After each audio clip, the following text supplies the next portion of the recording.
2 on the year, 4-2 in conference play. Both teams tied for third. The winner will get third and get a home game. The loser will get fourth, and we'll head on the road to South Arkansas tonight. So we talked. Clinton comes in tonight scoring 30 points a ball game. They give up 28 points a ball game. Lonoke scores 33 a game, and they give up 18. Their quarterback will be one of the best quarterbacks Yellow Jackets have seen all season. We saw him last year as a ninth grader, and he was injured early in the year. He didn't play against Heber Springs, but he's back now. Sophomore quarterback Brandon Allen, and he has put up big numbers both through the air and on the ground. He is highly elusive, and he'll be probably as good as quarterback we've seen this year. You have to go back maybe to the Dardanelle game, and the young man, the Vega, was a very elusive quarterback at Dardanelle. And so this guy's got a lot of weapons around him. Spencer Pepper, who plays wide receiver. Landon Jones, another wide receiver, have had big games this year. So this is an explosive offense for Lonoke. Last year these two teams played. The game went back and forth down at Lonoke. Yellow Jackets, in fact, it was tied 14 all at the half. Clinton held Lonoke scoreless in the second quarter. Jackets led 24-21 early in the third quarter, and then Lonoke went on a run. And with 10 minutes left in the ball game, Lonoke led by 17, but a Zane Widener touchdown, a Harley Tobin touchdown, cut the lead to 2. The Yellow Jackets went for an onside kick, didn't get it. Eventually, in the final minute, Lonoke would score, and then Aldrich Infante kicked a field goal. He kicked 2 that night, Jeff. That may be a record. You have to go back a while for Clinton had 2 field goals in the same game. Infante kicked a field goal in the final minute and made the score Lonoke 48 and Clinton 42 last year. Series dates back a long time, goes back into the 60s, but since 2000 they've played 7 times. Lonoke leads the series 5-2. Games played here at Jim Thomason Field. Lonoke has won 2, lost 1. The biggest game in the series for Clinton, November 5th, 2010, at Lonoke. Yellow Jackets needed a win to clinch the conference title, and they beat Lonoke that night by a score of 35-20. That was a team that featured Park Parrish, Jake Hink, Dylan Toney, Hunter Treese, and several others. That team would go on to finish 9-1 on the season. Yellow Jackets come in tonight after a big 34-7 win last week over Heber Springs. Jackets jumped out to a 12-0 lead on their first 2 possessions. Heber cut it to 12-7, and it was all Clinton after that. Zane Widener, 12 carries, 114 yards, and a touchdown, led the offense. And Landon Rose, 6 tackles and a sack, led the defense. Jackets rolled up 324 yards of total offense. Harley Tobin was 5 of 9 for 39 yards through the air and a touchdown. And we already said Widener was 12 carries, 114 yards and a touchdown, 9.5 yards per carry for the sophomore Zane Widener. Cody Davis, senior, 14 carries, 66 yards and a touchdown. And Nick Epley chipped in 10 carries, 57 yards and a touchdown. And we're just moments away from football here at Jim Thomason Field on senior night. And it was a very special senior night of football players at all fall sports. And we'll talk a little bit more about the special ceremony that occurred during senior night. But the Yellow Jackets will get the ball to start this one. I think the key tonight, you can't turn the ball over, and you're going to have to run it right at Lonoke. This team is a lot like Little Rock Mills, but probably just a little bit better. Here we go. The ball's on the ground, down the field across the 40 to the 36. Clinton will down it there. And just a hard kick down the middle of the field. Don't know if it's intended as an onside kick or just keep it on the turf and low, see what might happen. But the Yellow Jacket offense out on the field, dressed in all black tonight with gold helmets. Lonoke there in purple pants, white jerseys, and purple helmets this evening. Head coach Chris Dufran, assisted by Joe Hudson, Jesse Wilson, and Jordan Benson. The offense, Harley Tobin, look for Cody Davis, Brody Emberton, Zane Widener, Nick Epley. Those are your skill position players. Tobin crouches low under center. Louder raises up. And Lonoke has 9 players in the box. And quick handoff inside. It's the fullback. I think that's going to be Cody Davis in that big pile of black and white jerseys. We'll see. Cody's number 24. If you're watching tonight on the KHPQ Facebook page or the KHPQ Sports YouTube channel, the live stream courtesy of Cowboy Dodge and First Arkansas Bank and Trust. Hope you can tune in there if you can't make it out on this cool fall night. Second down almost 6 Yeah, they're really crowding the line of scrimmage. I think the Yellow Jacket offensive line is bigger than the Lonoke defensive line. It's wider outside. He's got a hold. The 45, the 50, cuts back inside the 40. Spins away from 2, 3, tackled forward to the 29. That's going to be a 31-yard carry by the sophomore, Zane Widener. This Lonoke team coming off a heartbreaking loss last week. They were still playing for a conference title last week against Stuttgart. They trailed Stuttgart by 3 points early in the fourth quarter. Stuttgart then went ahead to win the game going away by 17. So maybe you catch Lonoke on a down night here also. But the Yellow Jackets have got to establish the run between the tackles. A shift left with Witt and Widener. That's where the ball's going. It's Epley's first carry. Moving to the left. This is the corner, turns it back inside, tackled hard. He might have gained a yard at best. 28. Well, that run by Widener, I hope you got to see that. That was a big-time 31-yard run against probably some good athletic defensive players. He just showed his ability to cut at the right moment, spin away from would-be tacklers. And, boy, he's tough to get a handle on when Widener's coming at you down the field. Yeah, Lonoke's got speed, so it's tough to get around the corner. But if you're watching on TV, I think every Clinton offensive lineman is bigger than the player across from them.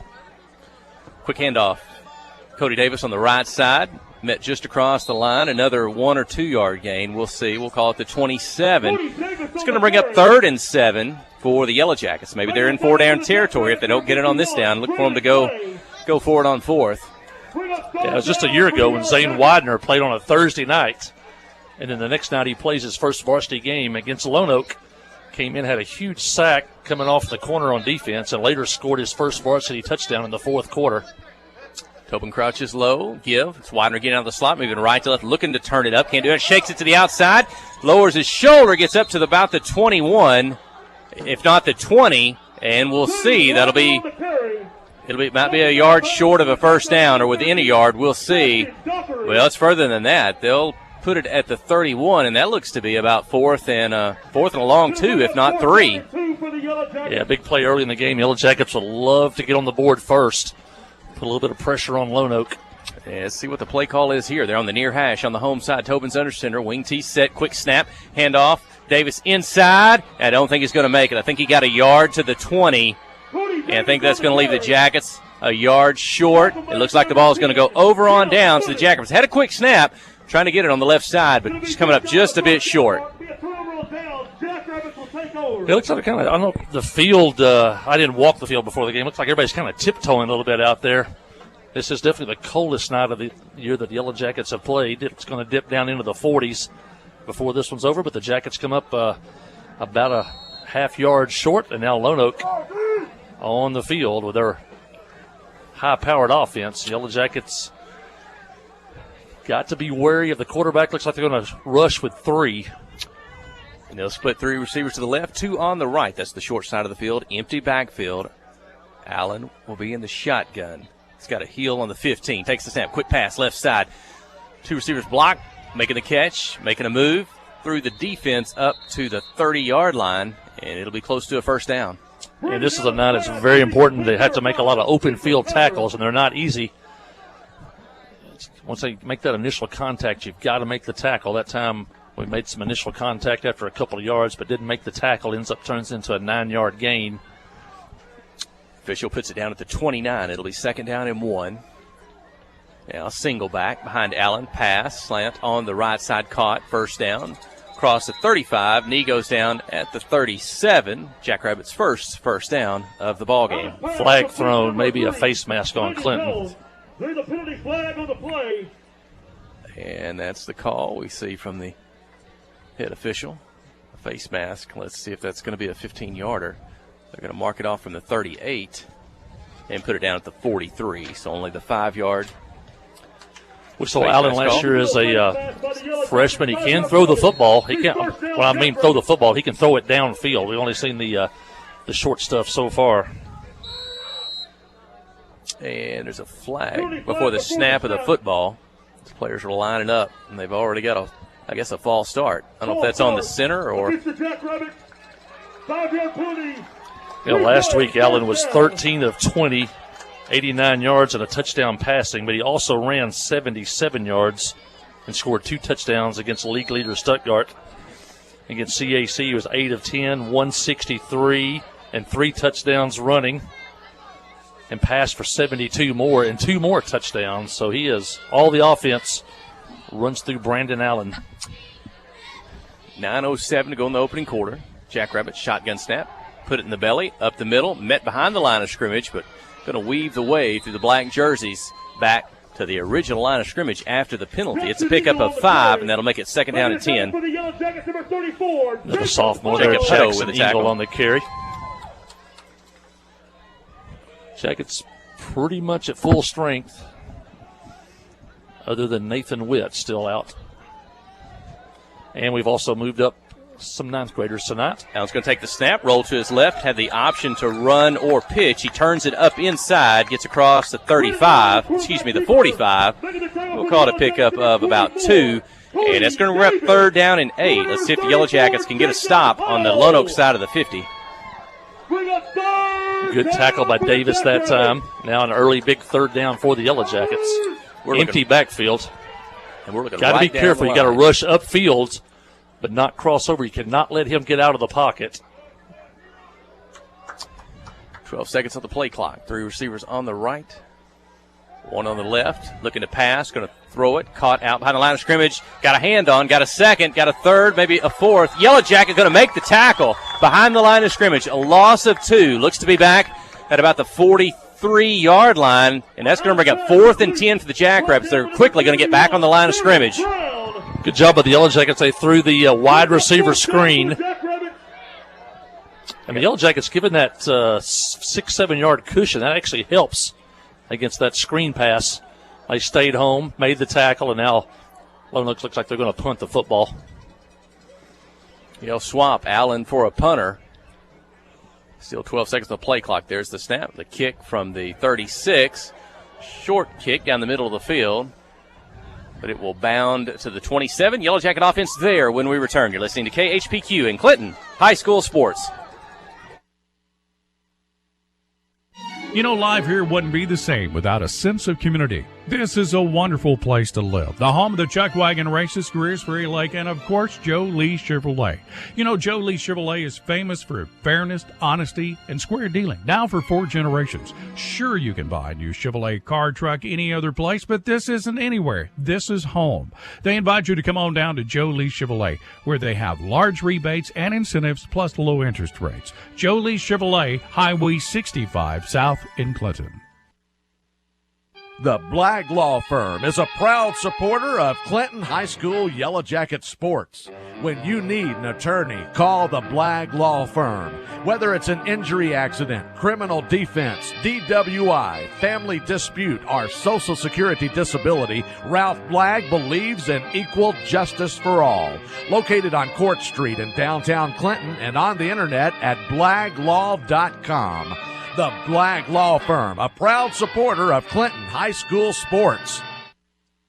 Play. Tobin's going to throw it deep. Single coverage down the right side. Dawson Burgess trying to catch up with it inside the Jackrabbit 40, but couldn't pull that one in. Lonoke still crowding the line of scrimmage. I told Jeff during the break last year we hit 2 long touchdown passes against Lonoke. Brody Emerton had a post pattern for a long touchdown. And also Nick Epley caught one last year. So when Lonoke starts to crowd the line of scrimmage, you know, you look for the Yellow Jackets throw the football. That time they tried to hit Dawson on kind of a long out route. Incomplete. Now Jackets looking at 3rd down and 7. Probably had what you wanted there, just single coverage. And I think he had steps on his defender, just maybe the pass not exactly where it needed to be. Fake the handoff, looking to pass. Tobin again down the middle field. Caught by Epley at the 50, the 45, the 43 defenders. The 4th comes up. He's still on his feet. The 35 goes out of bounds at the 32-yard line in Jackrabbit territory. What, that's going to go for 18, 19, 37 yards. There's really no safeties. They got 8 men crowding the box, and they got single coverage on everybody. And Epley lined up maybe just a foot or 2 off of a wingback position, went straight down the field. You might want to call it a skinny post, but Tobin put it right on the money. And the Yellow Jackets with a big play and a first down at the Lonoke 32. 6:20 in the opening quarter. Still no score. The give is to Widener, moving left, right out of the slot. Gets to the end, turns up just across the 30. Maybe they'll put his knee down there. Looks to be a pickup of 2. Basically looks like the Lonoke strategy is to overpopulate the line of scrimmage, try to stop the running game, but they're going to give up something on the passing game. Yellow Jackets have weapons. and Brody Emberton and Epley and Burgess that can catch the football. Coach Dufresne and his coaching staff, they'll adjust to what Lonoke gives us.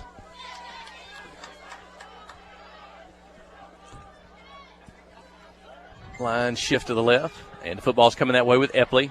Gets to the corner, turns it back inside. A lot of traffic, a lot of purple and white. Get to maybe the 27. We'll see if that's about a 3-yard gain. It's going to bring up 3rd down and 5 at the Lonoke 27. Smart play by Epley. Just Sarian Jackson, the defensive end on this side, got out, cut off the edge. He was the edge defender. Instead of trying to float it outside and getting nothing, Epley cut it up inside, picked up about 3 yards. And now the Yellow Jackets looking at a 3rd down and 5 from the Lonoke 27. Here we go. Ball's on the near hash in front of the home side here. Tobin turn, fakes the handoff, rolls to his right. It's got room on the right. Tries to hit the short pass to Epley at the 25, running towards the sideline, but it's incomplete. It's going to bring up 4th and 5. A little pet play the Yellow Jackets like to use where they sneak the wing back out into the flat. Usually works every time for 3 or 4 yards. Pretty good coverage that time by Lonoke. Harley had to throw it low, keep it away from the defender. But too low for Epley to catch it. Now the Yellow Jackets once again facing a 4th down deep in Lonoke territory. Second time tonight. Came up short on the fullback dive on the first drive. So what do they do here? Fake the handoff, roll to his right. Tobin's got some time. He's going to throw it deep down left side to the end zone. Touchdown, Zane Widener behind the defense, 28 yards. Clinton 6, Lonoke 0. Yellow Jackets flooded the secondary with 3 receivers. 8 men at the line of scrimmage, man coverage, and Widener was all alone in the back corner of the end zone. And give Tobin credit, he looked at all of his receivers, and he found the 3rd receiver, Widener, was wide open, and the pass was right on the money. And the Yellow Jackets jumped to an early lead, and now look to go for 2. 4:49 in the first. From the 3, they'll set up the wing T. Davis, Epley behind. Widener in the slot. Tobin low. Widener goes in motion. It's inside handoff. No, he's going to keep it. Tobin's going to roll right. He can pitch. He can run. He dives to the end zone, and he won't get in. They'll say his knee went down just short of the end zone. The 2-point conversion fails. It's Clinton 6-0. I had to bite my tongue on that touchdown call. I'd never try to overcall a play, but you knew Widener was going to pull that one in for a touchdown when he was sitting there in the end zone. It made for excitement for the crowd. Hey, stay with us. Clinton up early. You're listening to KHPQ and Clinton High School Sports. Wherever the river flows and however the game goes. The River Company is a proud sponsor of Clinton Yellow Jacket Sports. Just like in sports, you want someone who has your back. The professional team at the River Company Insurance does just that. They'll work hard to find you the most coverage at the best possible price. Whether it's business, farm, ranch, personal, or automotive, the team at the River Company will get you exactly what you need. Sports is a team effort, so come join the team at the River, formerly S&P Insurance. The all-new Cowboy Chrysler Dodge Jeep Ram in Clinton is gearing up for football season. Yep, we've got a huge lineup of Rams that are sure to fit all of your tailgating needs. So put on that lucky jersey and score huge savings during the summer clearance event. Can't wait to see you at the all-new Cowboy Chrysler Dodge Jeep Ram in Clinton and at cowboycdjr.com.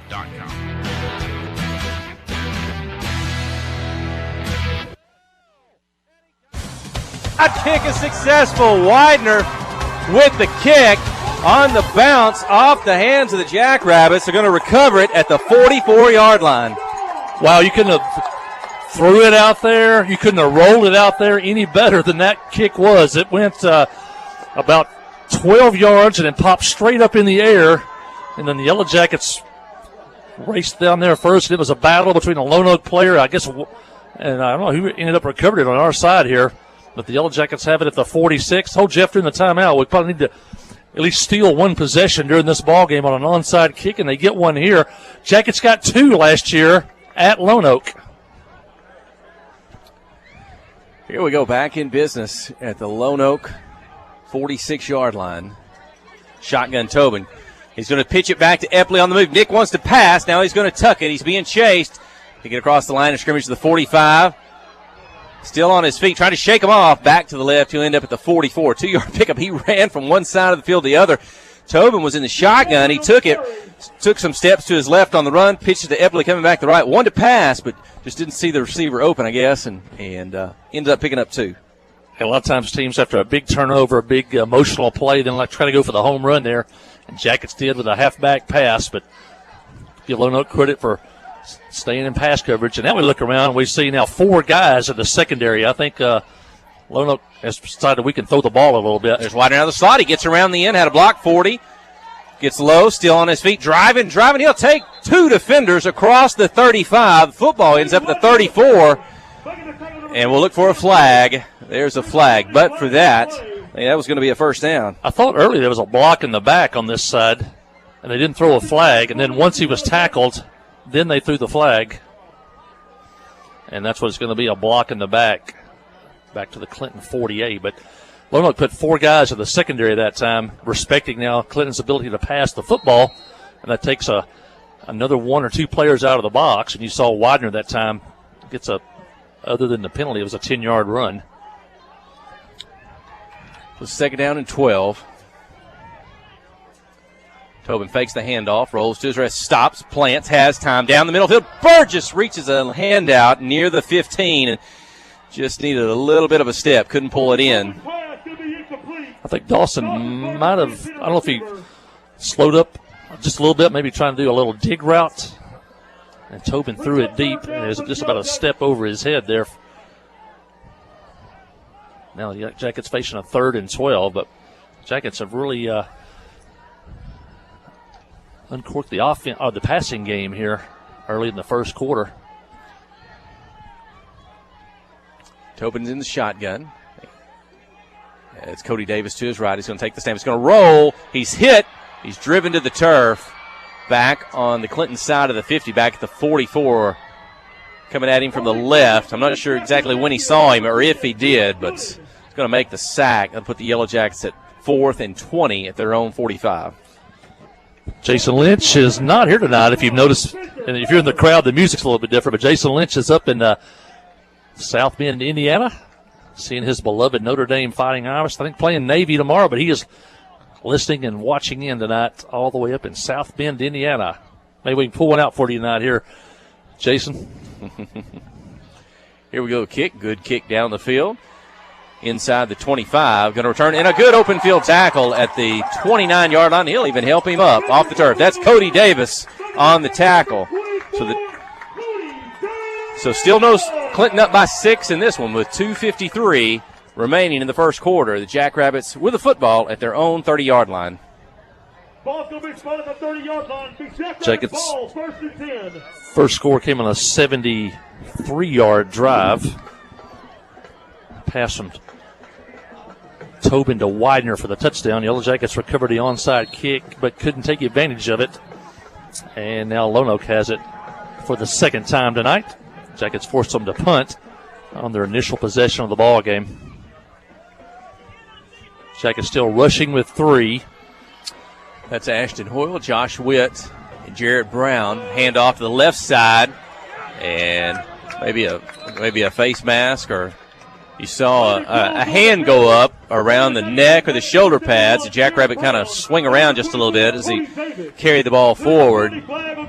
Looks to be at the football ends up. That's probably only the big 39. One, too, the 15-yarder. Personal foul, face masks. So tack on 15 to that.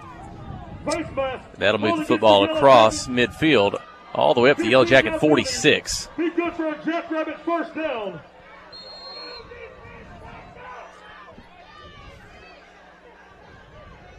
Here we go, shotgun snap. Allen is going to throw. Oh, he throws. Wow. Who made the hit? Getting up there. That's Zane Widener. Boy, if you saw that one on the KHPQ Sports YouTube channel, the Facebook page, that was as big a hit on a quarterback as we've seen maybe all year, just as he was releasing the football. Yeah, Allen was looking to the right, and they brought Widener from outside linebacker, pressure from the left. Never saw him coming. Those two met up last year down in Lonoke.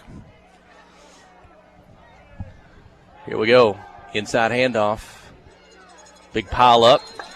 maybe just across the 45 to the 44, pickup of about 2 on the carry. That'll bring up 3rd down and 8 for Lonoke. I think Widener had come in maybe the second play of his varsity career in the second quarter. They played him out on defense. He came off the corner and sacked Allen last year in that ball game.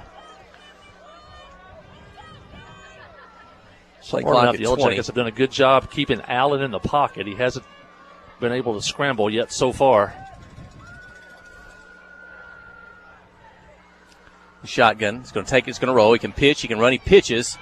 And gets to the 45, gets to the corner, gets to the sideline, lowers the shoulder, and takes the tackler to the 34, 33. Is it Davis on the tackle? It's Austin Lynch coming up out of the secondary to make the tackle, but that's a first down for Lonoke.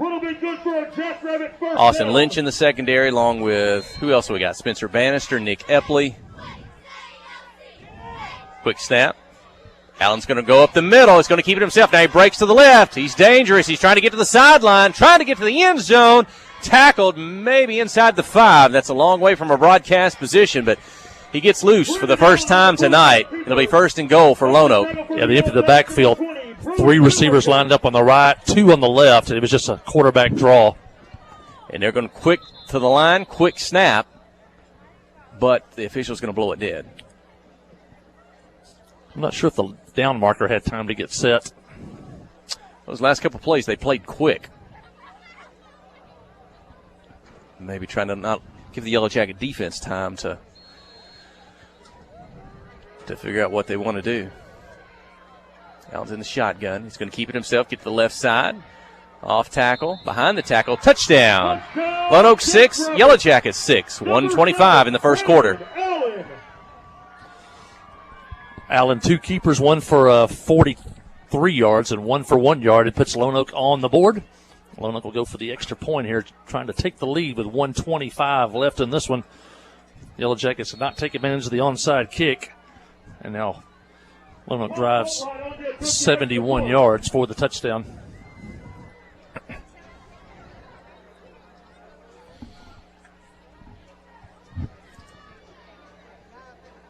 Snap from the 3, the hold from the 10. The kick is up. It's high enough. And it's good. Lonoke 7, Clinton 6, 1:25 in the first. When we return, you're listening to KHPQ and Clinton High School Sports. Friday night at the stadium is not the time to worry about your finances. Let First Arkansas Bank and Trust ease your mind with their mobile banking capabilities. You can check your balance, transfer funds between accounts, and even find the nearest ATM for dinner after a road game. The free mobile app is available on the iTunes Store and Android Market. You can cheer loud and proud for the Yellow Jackets because First Arkansas Bank and Trust has you covered. See a branch for more details. Equal housing lender, member FDIC. Wherever the river flows and however the game goes. The River Company is a proud sponsor of Clinton Yellow Jacket Sports. Just like in sports, you want someone who has your back. The professional team at the River Company Insurance does just that. They'll work hard to find you the most coverage at the best possible price. Whether it's business, farm, ranch, personal, or automotive, the team at the River Company will get you exactly what you need. Sports is a team effort, so come join the team at the River, formerly S&P Insurance.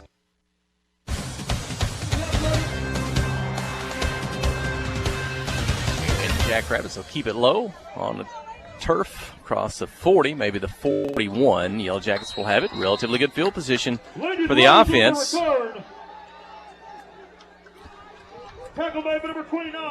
Trailing 7-6 here. Again, this is the final regular season game of the season. Clinton and Lonoke.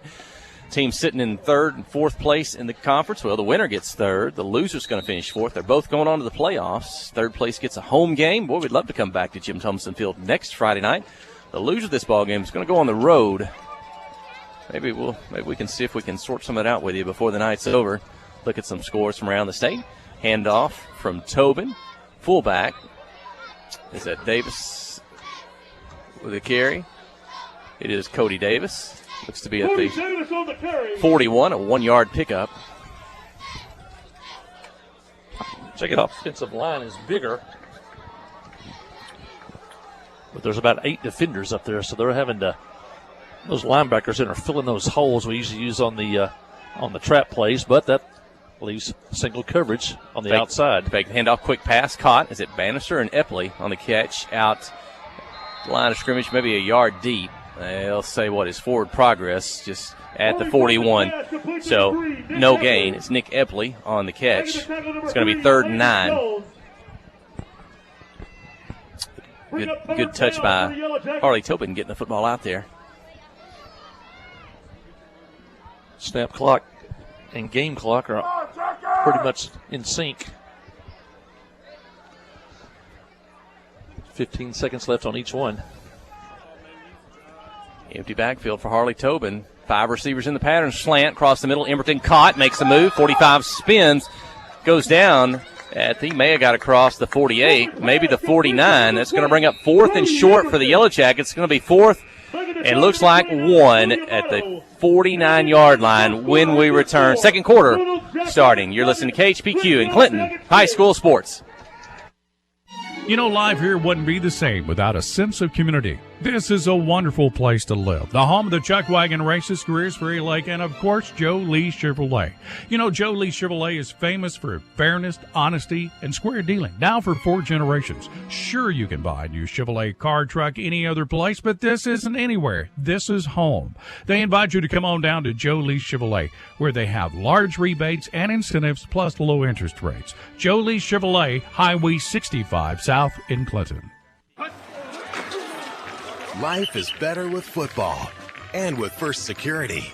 We have the resources and the know-how to tackle your needs, plus a local team you can count on. So you're making better plays because First Security is making better happen during this season and every season. What's your better? Get there with us. Stop by your local First Security Banking Center or visit us online at fsbank.com today. First Security. Bank better. Member FDIC, Equal Housing Lender.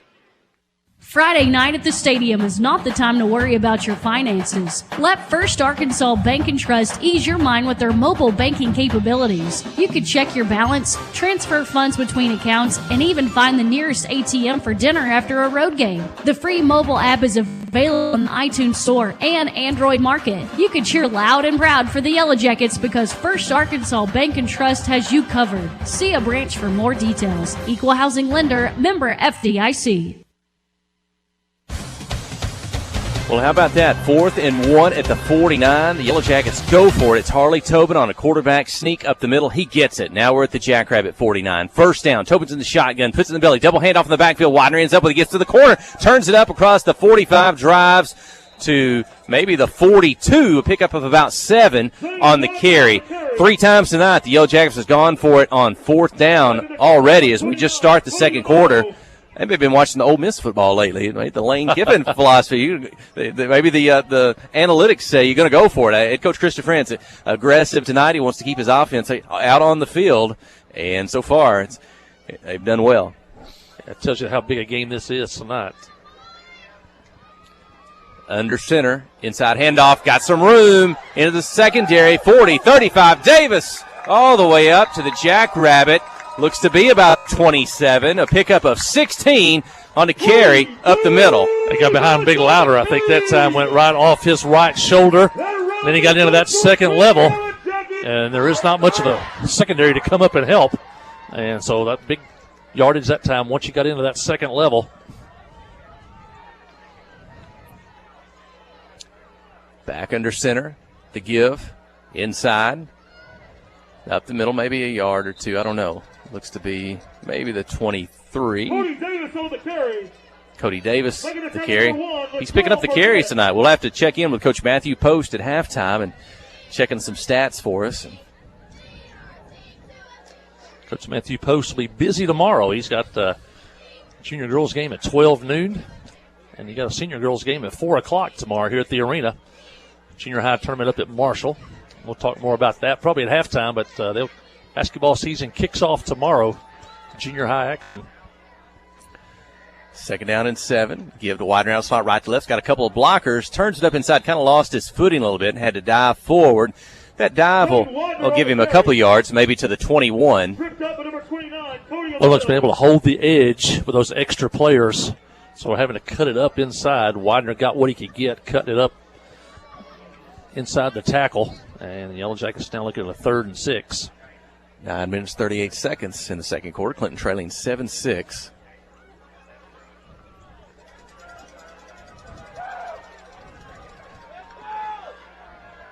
Epley and Davis in the backfield. Burgess in now at the tight end spot. He'll shift over to the left side. Tobin fakes the handoff, wants to pass, has time. Now he's going to have to move to his left, and he's going to go down behind the line of scrimmage back at the, maybe they'll put him at the 28. The sack on that one. Seemed like he had a lot of time to begin with, but then a couple of Jackrabbits, they closed quick at the end and take him down from the right. Yeah, it's really not size of those defensive linemen. We've seen much bigger this year. They are definitely quick. Got to get rid of the ball quickly. They kind of running Epley down the center of the field. He was covered, nowhere to go, and then Tobin tried to go to his second receiver. And by that time, the pocket collapsed, and now the Yellow Jackets promising drive. Now is facing 4th down and about 12. Tobin's in the shotgun. Wants to pass, rolls to his right, pumps, and wants to throw it deep. Down the middle field, a couple of defenders along with Epley, and that one's going to go to the turf in the end zone. It falls incomplete, and the ball is going to go over to the Lonoke on downs. The Jackrabbits will have it at their own 28-yard line. Well, the fourth down try of the night, the others were relatively 4th and short. That one 4th and 12. So you go for it down the midfield, but good coverage and just couldn't pull that one in. Yeah, more difficult to pass against Lonoke when they know you have to pass, like on a 4th and 12 there. They're dropping another guy back into the secondary. Yellow Jackets have been most successful when they threw the ball only on those 1st or 2nd down, but defense has to go back to work here. And Lonoke's most successful offensive series, most successful play, we saw Allen get loose on the run for 40-plus yards just before he took it in for the touchdown in the previous series. This time he wants to pass, pumps, pulls it down. He's got pressure, rolls to his right, flag on the play. Host of Yellow Jackets around him. They're going to take him down behind the line of scrimmage. A big loss on the play, but let's see. There may be a penalty on this one. Let's see if good job by the Yellow Jackets secondary. I think that's a secondary sack. They had their receivers covered, allowing the offensive line to finally get to the quarterback. It will be holding. That's a spot foul, a 10-yarder, and it looks like they're at about the line of scrimmage when they're gonna start walking 10. No, it's declined. Okay. So instead of 1st and what would have been 20, it's going to be 2nd down, and we'll say 16. So you give up 4 yards, but Lonoke loses the down by Clinton declining the penalty. First sack of the night. Jackets had several last week against Heber Springs. Landon Rose led the Yellow Jackets last week with 6 tackles and 1 sack. Lonoke's had some, they played Stuttgart close into the 4th quarter, but then they had a game earlier in the year where they just beat Ball Knob by a score of 14-0. And, of course, they had a tough loss at Batesville Southside in overtime. I think it was 21-18 in overtime. Here we go. Shotgun snap. Can run, can pass. Allen gets away from tacklers. He's got a couple of more Yellow Jackets on him, and he'll pick up about 3 to the 21. Had a chance for a bigger loss on the play, but he got loose. I thought it was almost about to be another face mask there. As it looked like we got a hand up around the top of his shoulder pad. You saw him kind of jerk back, but no flag there. And it's Widener again coming off the corner, and Allen going to try to run the option. And Allen ran into a guy just as fast as he is, and Zane Widener. Widener brings him down. Now a big 3rd down play for the Yellow Jacket defense. Jackrabbits need 16. They're looking to pass. Pressure in the pocket. Backs out of it. Rolls to the left. Looks downfield. Throws it across the body. Intercepted. Widener's got it at the 25. In traffic. The 20. All the way to the 17. Flag on the return. The interception. We'll see if that's in the return. We'll see if that's a turnover, and the Yellow Jackets will end up with the ball. Maybe a block in the back, but we'll take the football. Widener. Yellow Jackets crushed the pocket, forced Allen to have to roll. And, anytime a quarterback has to throw in motion, not near as accurate. He tried to throw it across his body, threw it right to Zane Widener, and Zane got back upfield. It'll be a block in the back, but the Yellow Jackets will get the football in great field position at the Lonoke 33-yard line. Looks like they marked it off, from back. Once again, the Yellow Jackets in good field position. They recovered an onside kick. Couldn't turn it into points. Last possession got down to the 28-yard line. Couldn't turn it into points. Got to get this one into the end zone. Trailing by a point. 7 minutes, 32 seconds in the second quarter. Both teams have all 3 timeouts. Clinton will break the huddle. Wing T. Billy Stanley now in the backfield. Near hash. And the give to the right side of the tackles. Looked like a big hit, but still propelled forward. Cody Davis, and he's up to the 26-yard line. A pickup of 7. Davis took a good lick there, but he bounced right back up. No, he's a senior. He does not want to leave this game tonight. Second down and 3. Witt and Widener on the left side. The ball's going to the tackle. Davis that way. He'll get low, dive forward.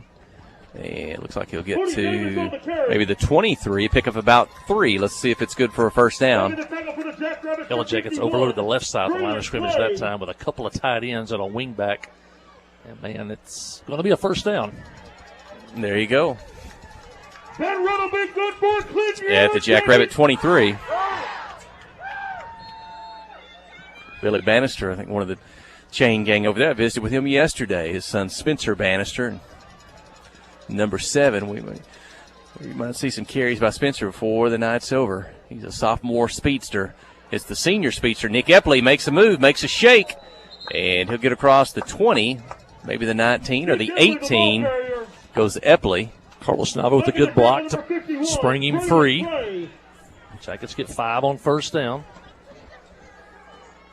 And one thing, the Lonoke defense has been on the field quite a bit tonight. Even the Yellow Jackets have only got 6 points so far. With that interception and that onside kick recovery, they've had a couple of extra possessions out there on defense. Break the huddle. Everyone in tight again in the wing T. Give us to Davis. Right side, into the line. Big pile up. Big push. Forward progress up to the, maybe we'll say the 16. A pickup of 2 on the carry. Again, Davis he's probably 10-plus carries, maybe already in the ballgame. They're going to pound it inside, and then, but we've seen it a couple times when they passed, out of that, they've gotten to the Jackrabbit secondary, so they're going to keep handing it off, taking it inside, pick up some yards, or set the defense up for something. 3rd and 3. A lot of time Lonoke shifts to the side that we have the majority of the players on. Like right now we have on the right side, left side of that offensive line, we have an extra couple of players. It's Jacob Hutto in the ballgame. He's got a seam. He's got a first down up the middle. He's going to come in and spell Cody Davis. He's across the 10. Looks to be at about the 9. That's a 7-yard carry for Jacob Hutto. Hutto had a touchdown last season against Lonoke, and he gets a big first down here, and it's going to be 1st and goal. I say spells Cody Davis, but Hutto and Davis at different times during the year, and they've both been injured. They both played that fullback spot equally at times, but that's Jacob's first carry of the night. They're going to give it to Epley, turns it up the middle, and he's a bit smaller, but he gets inside, and he'll get up near the 5. The pickup of about 4 on the carry, 2nd down and goal. So the other team's able to split that hole and got into the end zone. Lonoke has a lot of speed. He got through that initial line. Guy grabbed him from the side there. But it shows the speed that Lonoke has. That hole closed a lot quicker than it does some nights. But he does get down to the 5-yard line. You got Hoyle and Witt and Widener on that left side. And Lonoke's going to take a timeout. Their defense wants to talk over. Jordan Benson's out on the field. He's getting his guys over. And Coach Benson's excited. He wants them to punch it in here. 2nd down and 5. And Coach Benson has shorts on. Show no weakness. That's Coach Benson's motto. I want to mention the junior high last night with a 44-20 victory over Lonoke. They started the year 0-5. They finished the year with 5 straight victories, and they finished 2nd place in the conference behind undefeated CAC. And they gave CAC a pretty good tussle here at Jim Thomason Field. But a great job by the Yellow Jackets, a really young team. They had as many as 9 8th graders on both offense and defense a lot of times this year. And so a good year by the 7th grade team, or the junior high team. 7th grade lost last night, but they had a good season too. And they hadn't played in a couple of years because of COVID kind of shut down the Pee Wee program last year. But those 7th graders got better and better all year long. But great job by the coaching staff. And another good season by the Junior Jackets with a big win over Lonoke last night. Now they're hoping for their big brothers to get a win here tonight. Hey, 3 plays to score from the 5. 3rd and goal. Hutto's in the backfield. Is it Billy Stanley as well? I'm trying to see the numbers crouched over. I'm not sure. Hutto gets the carry. Gets behind the blockers. Big push. He's close. Look, there it is. A touchdown. Clinton 12, Lonoke 7. Hall, Witt, Widener lined up on the left, went in motion, came over and lined up on the right, and then Davis cut in probably off that B gap between the guard and the tackle and just kept burying his way to the end zone, and Davis is in, and the Jackets lead 12-7, and they take advantage of the interception picked off by Zane Widener. And, man, they've got to convert these 2-point conversions. Last week we were 0 for 3 until we finally got one against Heber Springs. Last time they ran the option, we're inches short. Let's see what they do here.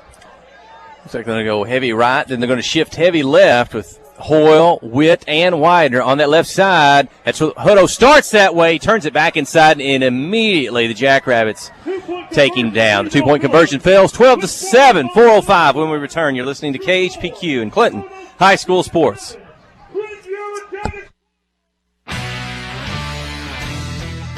The all-new Cowboy Chrysler Dodge Jeep Ram Clinton is gearing up for football season. Yep, we've got a huge lineup of Rams that are sure to fit all of your tailgating needs. So put on that lucky jersey and score huge savings during the summer clearance event. Can't wait to see you at the all-new Cowboy Chrysler Dodge Jeep Ram Clinton and at cowboycdjr.com.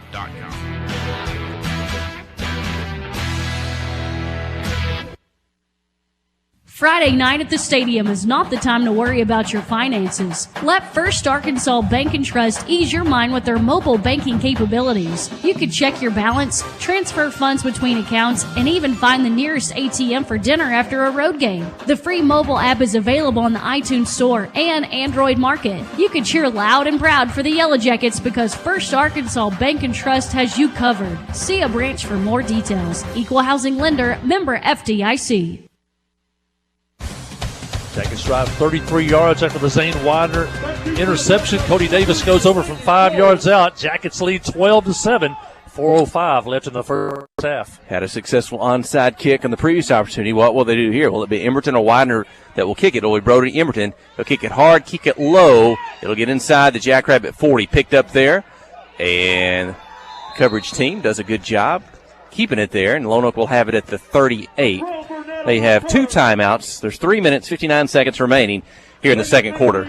It's really a big drive here. Lonoke's going to get the ball to start the second half, so you don't want to give them back-to-back possessions here. You don't want to allow them to go down and score and then get the ball to start the second half. And so a big defensive series now for the Yellow Jacket defense. They've held Lonoke to 7 points so far here in the first half. Last year they held them scoreless in the second quarter. 3 receivers to the left, 2 on the right. Empty backfield for Allen. He can throw, he can run. You know, their biggest play of the night was that 40-yard run he had to put them in scoring position on their successful drive. Going to quick pass, throw it out to the right behind the line of scrimmage. Defense there, but with some quickness, able to get out of trouble a little bit. It'll be a pickup of about maybe 3. The Yellow Jackets came in with all of Lonoke's speed. They've been giving them about 5, 6, 7-yard cushion. That actually helps on these quick outs because you'd like to have uptight man-to-man coverage on these quick outs and get one block and you get big yards. But there's about a 5 or 6 yard cushion you have to go try to block. 2nd and 8, motion moving left to right, put it in the belly, hitting the backfield, got a hand on him. Going to have to go low, kind of dive forward. Tobin comes in and keeps him on the turf at about the... maybe not quite the 43. A pickup of 2. It's going to be 3rd down. It's 3rd and almost 7.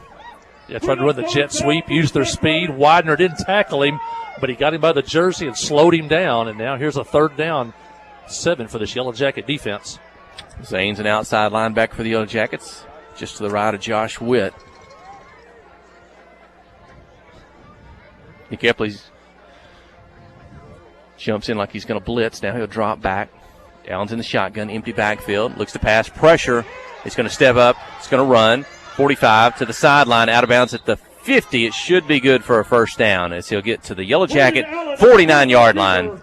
Yeah, I think Allen knew he needed 7 yards for the first down. He did drop back to pass, but I think when he saw the very first opening, he gave up on the pass and took off running. We'll talk about on those 3 down linemen, they basically got to rush straight down the field. They got to stay in their lane, so he can't. Those 2 outside guys have got to stay outside, so he can't get loose out of the pocket. Shotgun, put it in the belly. No, he faked it, pulled it. Defense was in the backfield. Allen will maybe a pickup of 2, 2nd down and 8. Football, the Yellow Jacket 47. Pickup of 1. Fake. That was give the Yellow Jacket interior line a lot of credit for staying home that time because it looked like he'd handed it off, and then he was going to run that quarterback draw. 2 minutes, 15 seconds in the second quarter. Clinton 12, Lonoke 7. Looking down the line of scrimmage from the press box here. In motion.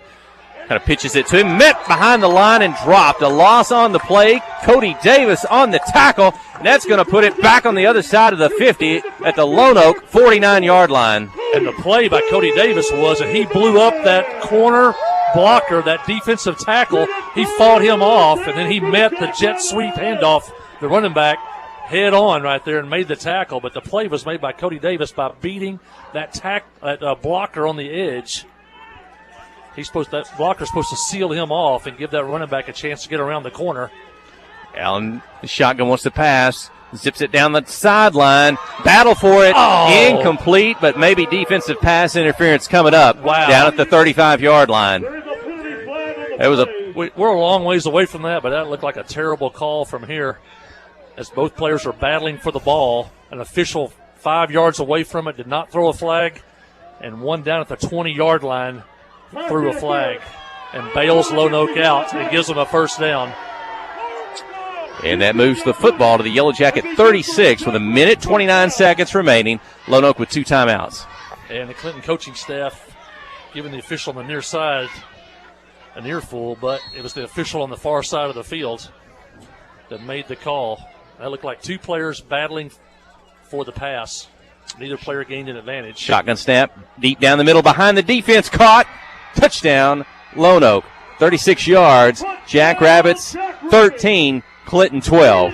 Just a slot receiver, and he just ran a post route, and nobody was there in the middle of the field. And the pass was perfect, and Lonoke retakes the lead at 13-12. Allen does it with his legs. Allen does it with his arm. And Jackrabbits regain the lead. They'll attempt an extra point attempt. Successful on the first one.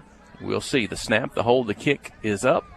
And it's good. Lonoke 14, Clinton 12 when we return. You're listening to KHPQ in Clinton High School Sports. F.L. Davis Cash Lumber, your Ace Hardware store, is a proud sponsor of Clinton Yellow Jacket Sports. F.L. Davis Cash Lumber can help with your electrical, plumbing, paint, tools, hardware, and flooring needs. They're a full-service hardware store and lumber yard. F.L. Davis can provide you with everything you need for your residential or commercial projects. The knowledgeable staff is always on hand to answer your questions. Visit F.L. Davis Cash Lumber, your Ace Hardware store. Same place, now Ace.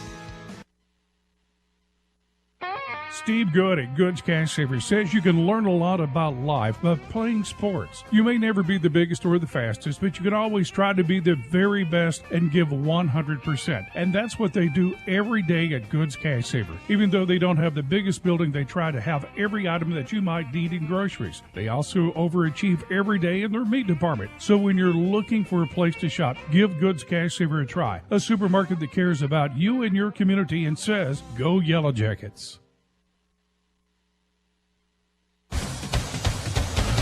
Lonoke retakes the lead as they cash in on the pass interference penalty on the next play, a 36-yard pass for the touchdown.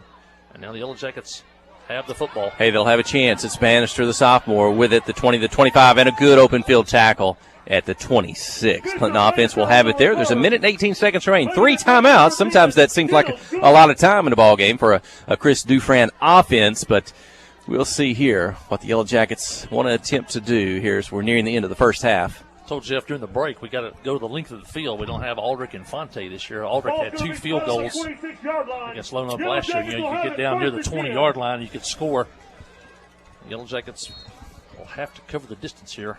And as we said, Lonoke gets the ball to start the second half, so an important possession here for the Clinton offense. Clinton's been successful on the ground and in the air here in the first half. It's a hand-side handoff and across the line and met immediately, knocked backwards. Forward progress to maybe the 29, a pickup of 2. Cody Davis with the carry. Lonoke still has 2 timeouts themselves. You like to get a first down, then start working from there. So they were trying to pop one there, maybe try to get 8, 10, 12 yards on that first one. There's been some good. If you get a first down here, then you may use your timeouts. There's been some good defensive plays tonight by both squads. There's some good players out there tonight. It's the handoff, moving left to right. Lost it for a moment, pulled it in. It's got some room. 40, 35. Bannister all the way up to the 50-yard line. Spencer Bannister, first down, stops the clock. 37 seconds. I think Bannister was juggling that football until the last minute. He tucked it away, and then he took off down the field. Those are the runs we've seen Spencer a couple of times this year now that he's moved over to wingback. Against Little Rock Mills, had a big game. There's another big gainer there. And now the Yellow Jackets will take a timeout as they got the ball down to the Lonoke 49-yard line. Got a little bit of working room now, but only 37 seconds left. But you've got a chance here. You can still throw the ball over the middle of the field. Still have 2 timeouts left, and you can still try to pop a run here if you think you can, just like we did right there. But still time with 2 timeouts left. Maybe you call a couple of plays here in the huddle or give the offense kind of a heads up on what you want to do, depending on what the situation is, and try to play fast, kick the Jackrabbits off guard if you're ready for a second play quickly from the line of scrimmage. That's what they did last week in that junior high game against Heber. They took a timeout at about the Heber 40, and they called 2 plays during the timeout. They came back, ran a running play down to the 36, went right back to the ball with the clock running less than a minute to go, and ran a halfback pass for the game-winning touchdown against Heber Springs. But they had called 2 timeouts, or two plays during that timeout. And so I'm sure the coaching staff here, depending on the result of this play, where it ends up, is it in the field, is it out of bounds, is it incomplete? Depends on if the clock's stopped or not. At the Lonoke 49 on the near hash, below us on the home side. The handoff, it is going to be a halfback pass to Epley. Looks deep, not there. 2 defenders, going to tuck it, run to the sideline. Out of bounds. Across the 45, maybe the 44. Took 7 seconds off the clock. That'll leave 30 seconds and 2 timeouts. Yeah, Lonoke's showing the safety now, so they had help over the top. They had single coverage on Brody there. They're going to run the halfback pass, but then they had help over the top and with the safety out there, number 5, Spencer Pepper.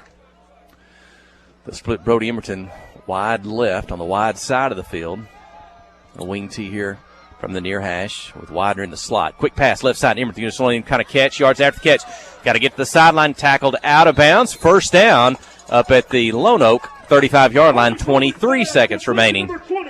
You get yourself at least in position from here that Tobin can throw the ball at least into the end zone from here. You might get a little bit closer, too. So with 23 seconds left, got out of bounds, stops the clock. Still got 2 timeouts left, so you can still throw something over the middle of the field and then take a timeout.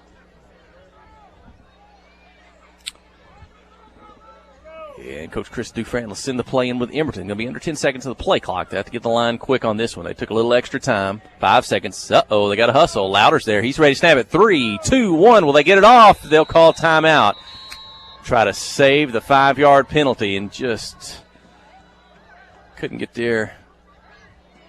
I don't know if this Coach Dufresne looking at the official. He wanted to, or looking at his players. I'm sure he didn't want to call the timeout there, but had to do it to save the penalty. Oh, he's talking about winding the clock. Or start of the play clock. If it goes out of bounds, you bring the ball to the spot and then get 25 seconds. If the ball is live, never goes out of bounds, as soon as the play stops, 40 seconds goes on the clock. So that should have been bring the ball, spot it, and then you get 25 seconds. I think Clinton was disputing that they had started the clock too soon. And looks like they gave Clinton staff an explanation. Now they're going to give an explanation on the Lonoke as coach comes out on the field. And at worst, it's burn timeout for Clinton. At best, I don't know that they could take the timeout back and just start the play clock. First down at the 35. I don't see any other type of signal from the official, and now he will start the play clock. So we're going to say the timeout was utilized. 1 remaining, 23 seconds to go. Jackrabbit 35. Yeah, Lonoke playing a cover 3 now with safety, so it's going to be tough to get one over the top. Widener goes, he pump fakes. He wants to look deep to Widener. Defender back there. Zane goes up and can't make the catch. Lonoke in a position to maybe intercept that. Zane was able to close, at least get a hand to try to get it himself, but 18 seconds now on the clock.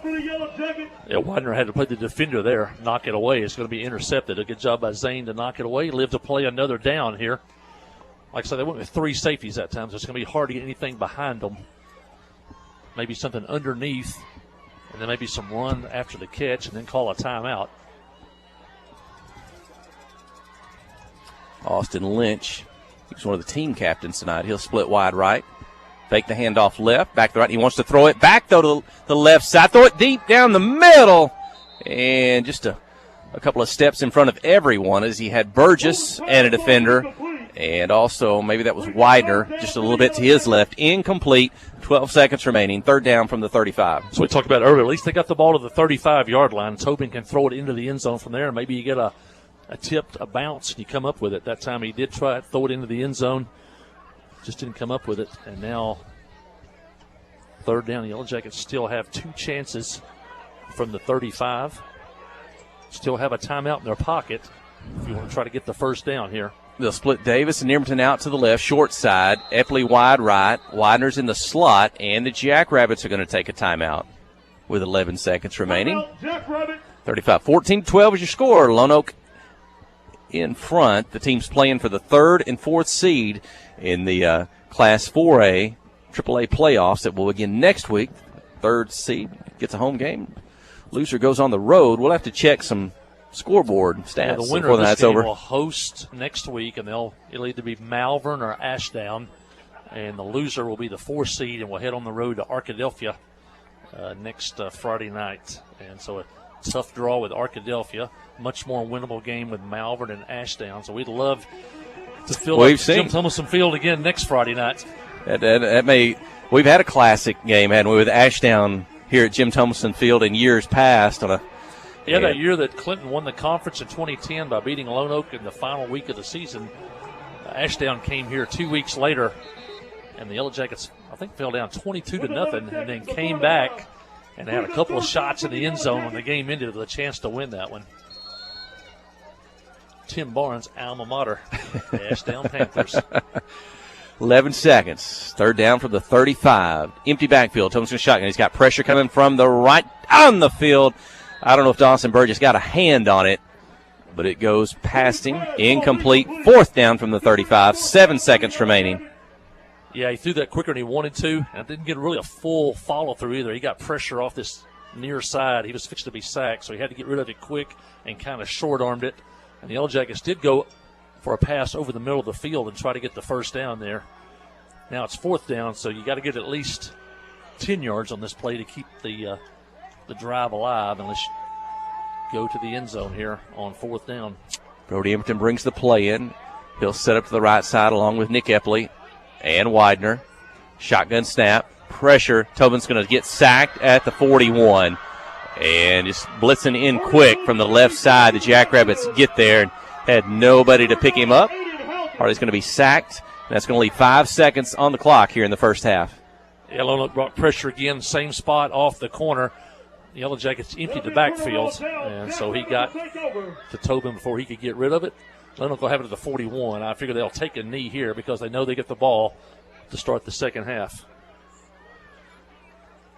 Epley, Bannister, Lynch in the secondary, along with Brody Emberton, Jacob Hutto, Cody Davis, Zane Widener, your linebackers. Holler Tobin, a linebacker tonight as well. Ashton Hoyle, Josh Witt. Lonoke down to Jared one Brown after taking that timeout on defense moments ago. They've got it at their own 41. Allen's in the shotgun, empty backfield. 5 receivers in the pattern. Rolls to his right, under pressure, and he'll slide down to end the first half of play. That'll do it from Jim Tomlinson Field. It's Lonoke 14, Clinton 12, halftime coming up. You're listening to KHPQ in Clinton High School Sports. Ozark Health is a wonderful diamond in the rough, I call it. Living in a rural community, having access to healthcare is critical. It has been a blessing to our community. Not that I want to go to the hospital, this last place that I really want to go, but this is a place I'd recommend to anybody. There's nothing like the individual care that you get here. It's phenomenal. Our purpose for being here is to serve people. It fills me with pride that we're able to do that. Ozark Health, your community hospital.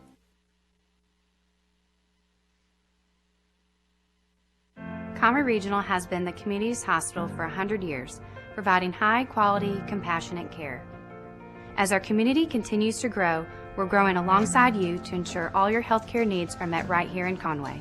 When your family needs emergency care, you can trust our board-certified providers to provide you with the comprehensive care you deserve when you need it most. When you're facing an emergency, trust the care you'll find down the hallway, not down the highway. At Conroe Regional, we're not just growing, we're growing together. You know, life here wouldn't be the same without a sense of community. This is a wonderful place to live. The home of the Chuck Wagon Races, Greers Ferry Lake, and of course, Joe Lee Chevrolet. You know, Joe Lee Chevrolet is famous for fairness, honesty, and square dealing. Now for 4 generations. Sure, you can buy a new Chevrolet car, truck, any other place, but this isn't anywhere. This is home. They invite you to come on down to Joe Lee Chevrolet, where they have large rebates and incentives plus low interest rates. Joe Lee Chevrolet, Highway 65 South in Clinton. The Blagg Law Firm is a proud supporter of Clinton High School Yellow Jacket sports. When you need an attorney, call the Blagg Law Firm. Whether it's an injury accident, criminal defense, DWI, family dispute, or Social Security disability, Ralph Blagg believes in equal justice for all. Located on Court Street in downtown Clinton and on the internet at blagglaw.com. The Blagg Law Firm, a proud supporter of Clinton High School sports. When it comes to Southern-inspired comfort food, Huddle House in Clinton is where you need to go. On the menu at Huddle House, you'll find the Big House Breakfast, golden waffles and fluffy omelets, all made to order. Other favorites include big, bold burgers, Big House sandwich platters, country fried steak, and marinated grilled chicken. When hunger strikes, head to Huddle House. Come on down and check out their newly remodeled store, located on Highway 65 in Clinton. Since 1916, a lot of independent agents have recommended auto owners insurance, and a lot of parents have taken that recommendation to heart. So have a lot of their children, and grandchildren, and great-grandchildren. As we celebrate our first 100 years, Auto Owners Insurance thanks all those who put their trust in us, and all the generations who will. Contact the River Company, your local auto owners independent insurance agency at 745-7100. F.L. Davis Cash Lumber, your Ace Hardware store, is a proud sponsor of Clinton Yellow Jacket Sports. F.L. Davis Cash Lumber can help with your electrical, plumbing, paint, tools, hardware, and flooring needs. They're a full-service hardware store and lumber yard. F.L. Davis can provide you with everything you need for your residential or commercial projects. The knowledgeable staff is always on hand to answer your questions. Visit F.L. Davis Cash Lumber, your Ace Hardware store. Same place, now Ace. The Blagg Law Firm is a proud supporter of Clinton High School Yellow Jacket sports. When you need an attorney, call the Blagg Law Firm. Whether it's an injury accident, criminal defense, DWI, family dispute, or Social Security disability, Ralph Blagg believes in equal justice for all. Located on Court Street in downtown Clinton and on the internet at blagglaw.com. The Blagg Law Firm, a proud supporter of Clinton High School sports.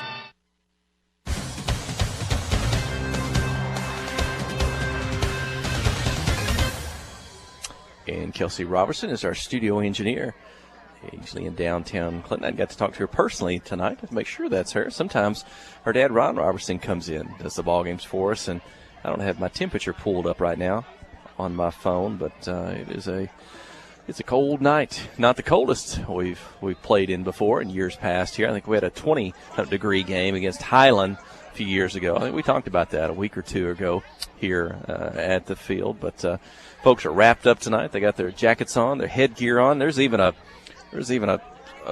couple of space heaters going on 3 rows below us here in the press box at the field. So they're staying warm there. But it looks like an excited crowd, a happy crowd tonight, enjoying the ball game. A good crowd here for the final game, regular season game of the season. And they've been rewarded so far. We're seeing 2 good teams and a lot of good plays tonight, a lot of good defensive plays on both sides of the ball. Each team's put up 2 touchdowns. The difference is 2 extra points for Lonoke and 2 failed 2-point conversions for the Yellow Jackets. But we're seeing some good play tonight here in Week 10 as both of these teams will head on to the playoffs next week. Well, we've got a lot of time here at halftime. Maybe we'll recap the first half when we get a little bit closer. But one of the guys we get to visit with on occasion, pull in here on the radio, is Coach Matthew Post, coach of the girls basketball program here in the Clinton School District. And we'll talk about some stats maybe in a bit, but let's talk about basketball. Yeah. You know, we talk about it off the mic some during the fall and during football, and we'll kind of see when it gets a little bit closer. You know, we're gonna do a little basketball preview. Hey, it's Week 10. You got a basketball game tomorrow. You got 2 games tomorrow. Tell us about tipping off the season tomorrow. Yeah, we get to lace them up and go see somebody else tomorrow. The junior high team, we're in the Marshall tournament, and we're tip off at noon. And that's going to be a really fun bunch. You know, got a lot of kids that can play. We're going to be able to play fast, play lots of man-to-man defense, full court pressure. So that's going to be a really fun group to get to watch. In high school, we have the benefit game against Small Meadow tomorrow, which Small Meadow is a very talented team, athletic. So that'll be a really good test to see where we're at as a team. I really want to see how we rebound the basketball. We've talked about that every single day, and tomorrow will be a really good test. Mm-hmm. Well, point out or pick out maybe. I'll put you on the spot. And that I know some of the girls may have moved on through graduation last year. Who's some of the girls we're going to be watching this year? We've got a really good team this year. We're really deep.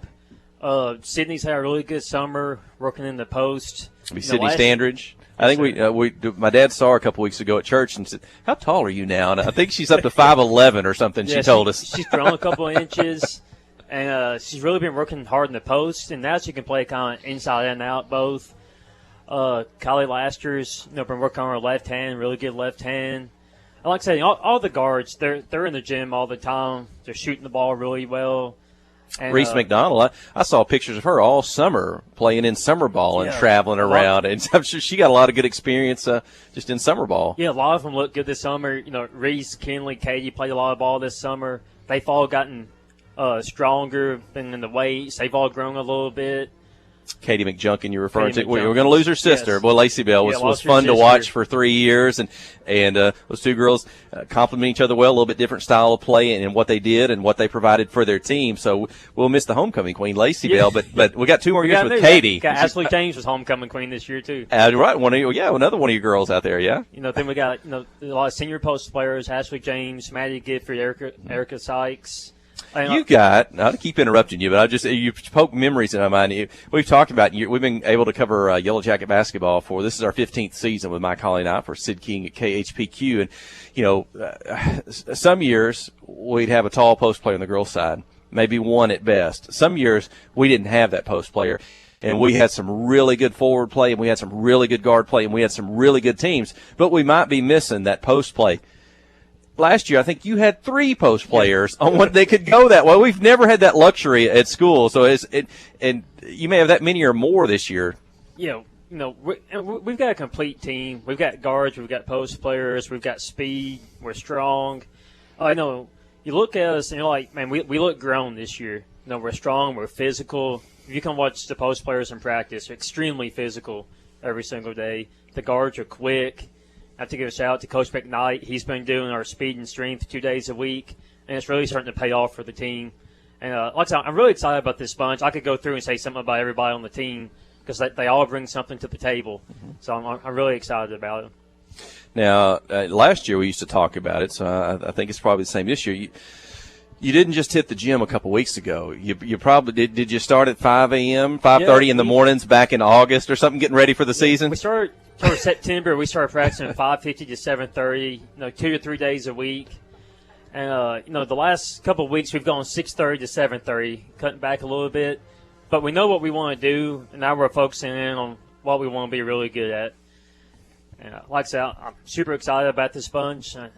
I think we're going to be a tough team for teams to have to deal with this year. So it's week 10. It's November, and we got a great crowd tonight, but we got a lot of people who they like to watch basketball, and they would probably like to be sitting in the Yellow Jacket Arena tonight, not necessarily out in the cold weather on the football field, so they're ready to watch basketball. They're going to have a chance this year. I think we missed out on the First Service Bank Classic tournament last year, an 8-day tournament, teams coming in from all around. I think in those 8 days, did they play 8 days of basketball, or 7 out of 8 days? What's on the schedule for this year? Man, it's a full week. We'll start that Saturday. Actually, a week from Saturday, we'll start the First Service tournament. We'll play Southside B Branch that Saturday. The boys will too. If in that Tuesday, if we win, we'll play that Tuesday against Watson Chapel. But it's a full tournament. We've got tons of teams from the area. We've got West Side, Southside B Branch, Watson Chapel, Conway Christian, Little Rock Episcopal, Greenbrier, Norfolk. So it's really good. It's going to be a competitive tournament. If we're able to win that thing, it's really saying something. Because there's a lot of really good basketball teams. Probably what it is like before. I don't know about the weekends, but 4 games a day or 4 games a night through the week. 4 games a day. Saturday, Monday, Tuesday, Wednesday, Thursday, Saturday. Okay. So we're off Friday night because we expect to be here next Friday night, watching Yellow Jackets here at home. But it's a week full of basketball. Come on out. You get there at 4 o'clock and stay there about 10. Hey, the concession stand I'm sure will be going, and they'll feed you well if you want to eat there and enjoy that. So we'll look forward to that and come out and watch basketball and we'll get you going. Well, good, yeah. Look forward to that. We're getting excited. That's Coach Matthew Post.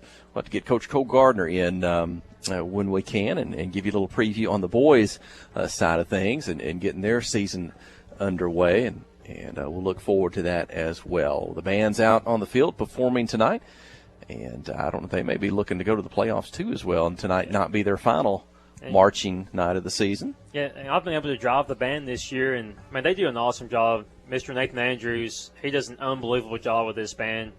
And if you ever gotten to see him practice out here after school, man, it's something to see. He does a really good job with them. Because he's out there now, kind of cheering them on and the crowd. They're having a big fundraiser tomorrow in the lunchroom. That's right. Is that the mattress sale that's been advertised? It starts at 10 a.m., so you can come by, check that out, and support the band. Hey, do that, and they'll work you out a good deal there, hopefully. Well, thanks, Coach Matthew Post. Let's take a commercial break, and when we come back, we'll look at some stats in a bit. We'll see if we can find some scores from around the state, kind of recap maybe what happened in the first half, and get you ready in what was really an entertaining first half as the teams will return to the field here in just a bit. You're listening to KHPQ in Clinton High School Sports. Friday night at the stadium is not the time to worry about your finances. Let First Arkansas Bank and Trust ease your mind with their mobile banking capabilities. You can check your balance, transfer funds between accounts, and even find the nearest ATM for dinner after a road game. The free mobile app is available on the iTunes Store and Android Market. You can cheer loud and proud for the Yellow Jackets because First Arkansas Bank and Trust has you covered. See a branch for more details. Equal housing lender, member FDIC. The Blagg Law Firm is a proud supporter of Clinton High School Yellow Jacket sports. When you need an attorney, call the Blagg Law Firm. Whether it's an injury accident, criminal defense, DWI, family dispute, or Social Security disability, Ralph Blagg believes in equal justice for all. Located on Court Street in downtown Clinton and on the internet at blagglaw.com. The Blagg Law Firm, a proud supporter of Clinton High School sports. Hi, I'm Dr. Heath McCarver with the Conway Regional Advanced Pain Management Center. Our highly skilled pain management specialists evaluate, diagnose, and provide interventional treatment for a wide range of pain disorders, including acute pain, chronic pain, and cancer pain. When you need relief from pain, the Conway Regional Advanced Pain Management Center is here to help. For more information, call 501-358-6560 or visit conwayregional.org.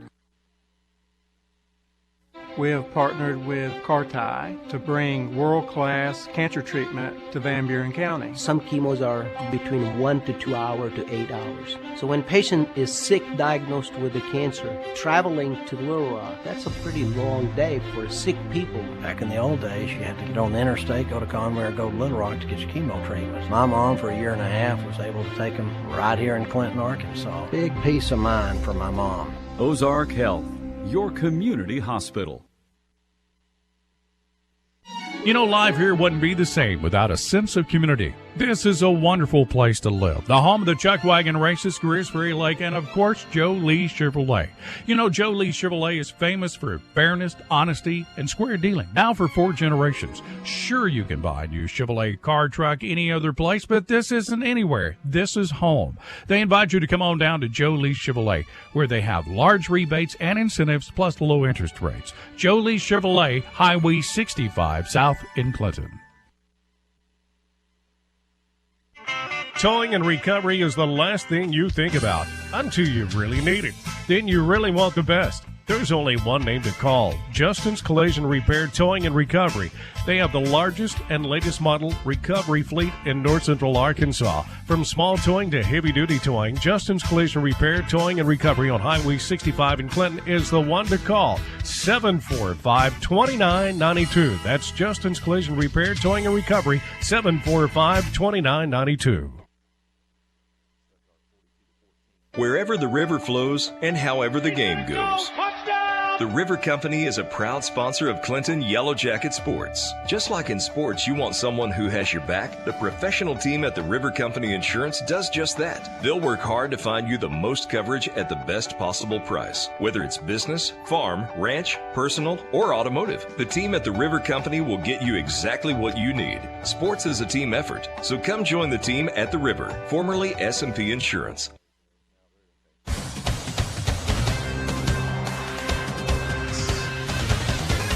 Well, we're looking at some halftime scores or second quarter scores from around the state. When we look around the conference, the Stuttgart Ricebirds are going to win the conference. I guess they've already won the conference. So they're leading 42-14 over Central Arkansas Christian in the second quarter. It's Little Rock Mills 32-7 over the Heber Springs Panthers. And I think that should put Mills in the 5th spot. The 5th seed tonight with a win there. And Batesville Southside 21-0 over the Ball Knob Bulldogs at halftime. Southside should finish in the 2 spot. So again, you got Stuttgart at 1, Southside at 2. Both of those teams defeated the Yellow Jackets.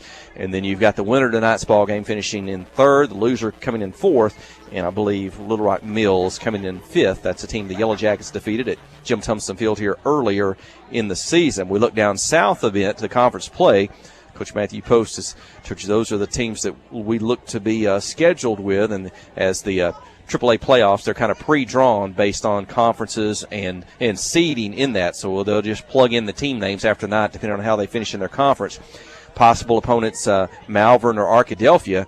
It's the Badgers of Arkadelphia leading the Malvern Leopards 35-13 at halftime, and then another possible opponent, it's Ashdown, leading 49-6 over Fountain Lake. That score also at halftime. So they talk about that's the is that the 4A7? They say that is the what did I hear recently? That is the SEC West of 4A football. When you've got Arkadelphia, Ashdown, Nashville. Maybe Nashville might be down just a bit. Is it Nashville or Fordyce? Maybe down, not Fordyce, but down just a bit this year. But they're a power. You got Pulaski Robinson in that group. And you've got Bauxite, who's been good in recent years. They're trailing 20-0 to Nashville tonight. But that has been a power conference in 4A football.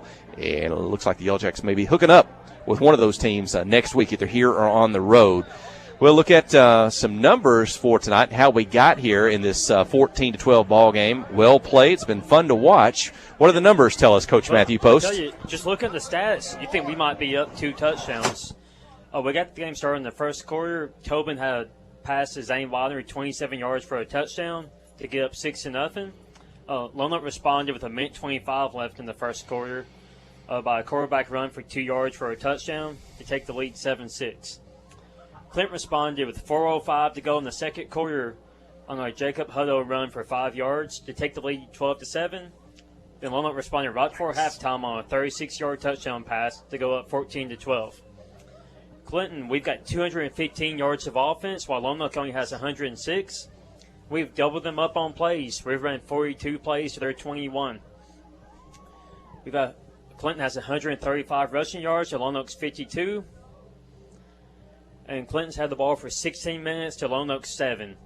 So overall, it looks like we've dominated the game from a stats standpoint. The only thing that stands out is we are 2 for 8 on third downs and 2 for 5 on fourth downs. We've gotten the ball 2 extra times because of an interception and the onside kick that we got early in the game. Tobin is 5 for 12 for 80 yards and a touchdown. 3 of those incompletions coming right before the half there, so he had a very efficient half. Zane Widener has 6 carries for 52 yards. Cody Davis has gotten the ball 11 times tonight for 45 yards. Spencer Bannister only has 1 carry, but it was that long 22-yard carry right before the half. Hutto's got 2 carries for 12, and Nick Epley's got 6 for 19. Receiving, Epley's got 2 for 37. Zane's got 1 for 27 and a touchdown. Hutto's leading the way tackling with 5 tackles, and Cody Davis has 4 tackles. Like I said, looking at the game here, stats-wise, we've dominated the game. Yeah, and really kept the Lonoke offense in check, but for that, 40-yard plus run by Allen coming out of the quarterback spot, and he really showed how dangerous he was with his feet and get the ball down the field. So, if you think that's what he might do most weeks, they've kept him in check. They really, but for that one run, he likes to throw it too. He's got 1 through the air and 1 on the ground, but the defense isn't good. Again, both teams have made some good defensive plays tonight. As you said, Clinton offense, they've been on the field, seems like most of the time. Virtue, they recovered an onside kick, got the interception, so they've had a couple of extra opportunities they might not have. But again, it's been well played, and it's just a 2-point ball game. So, Coach Hudson's done a good job tonight, dialing up lots of different blitzes and pressure off the edge, and really putting their quarterback in a tough spot. And I'm looking forward to the second half. We've got a lot of momentum, really good student section tonight. They've got the senior citizen theme going on. A lot of them are dressed up. Having a good time, again, on a big crowd tonight here on a cold night, but we're setting up for a big second half here in this one. Clinton and Lonoke here in Week 10. We'll stay with us. We'll take one final break. We're about a minute and a half away from the second half kickoff. You're listening to KHPQ in Clinton High School Sports.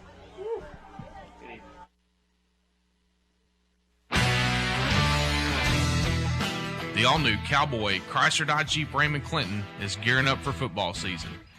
Yep, we've got a huge lineup of Rams that are sure to fit all of your tailgating needs. So put on that lucky jersey and score huge savings during the summer clearance event. Can't wait to see you at the all-new Cowboy Chrysler Dodge Jeep Ram in Clinton and at cowboycdjr.com.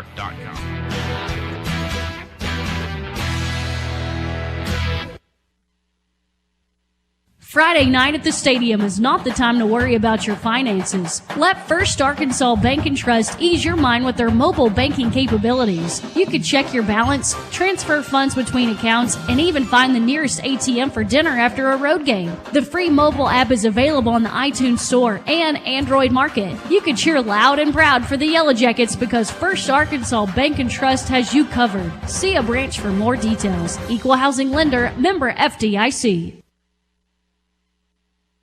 Wherever the river flows and however the game goes. The River Company is a proud sponsor of Clinton Yellow Jacket Sports. Just like in sports, you want someone who has your back. The professional team at the River Company Insurance does just that. They'll work hard to find you the most coverage at the best possible price. Whether it's business, farm, ranch, personal, or automotive, the team at the River Company will get you exactly what you need. Sports is a team effort, so come join the team at the River, formerly S&P Insurance. Life here wouldn't be the same without a sense of community. This is a wonderful place to live. The home of the Chuck Wagon Races, Greers Ferry Lake, and of course, Joe Lee Chevrolet. You know, Joe Lee Chevrolet is famous for fairness, honesty, and square dealing. Now for 4 generations. Sure, you can buy a new Chevrolet car, truck, any other place, but this isn't anywhere. This is home. They invite you to come on down to Joe Lee Chevrolet, where they have large rebates and incentives, plus low interest rates. Joe Lee Chevrolet, Highway 65 South in Clinton.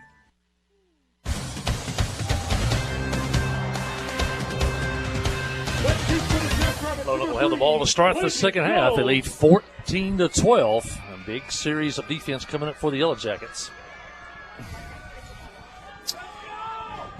And Clinton has recovered one onside kick tonight. We'll see. Will it be Widener? Will it be Emberton? Brody will kick the football. No, he's going to fake. It's Widener on the onside kick. It's up in the air again.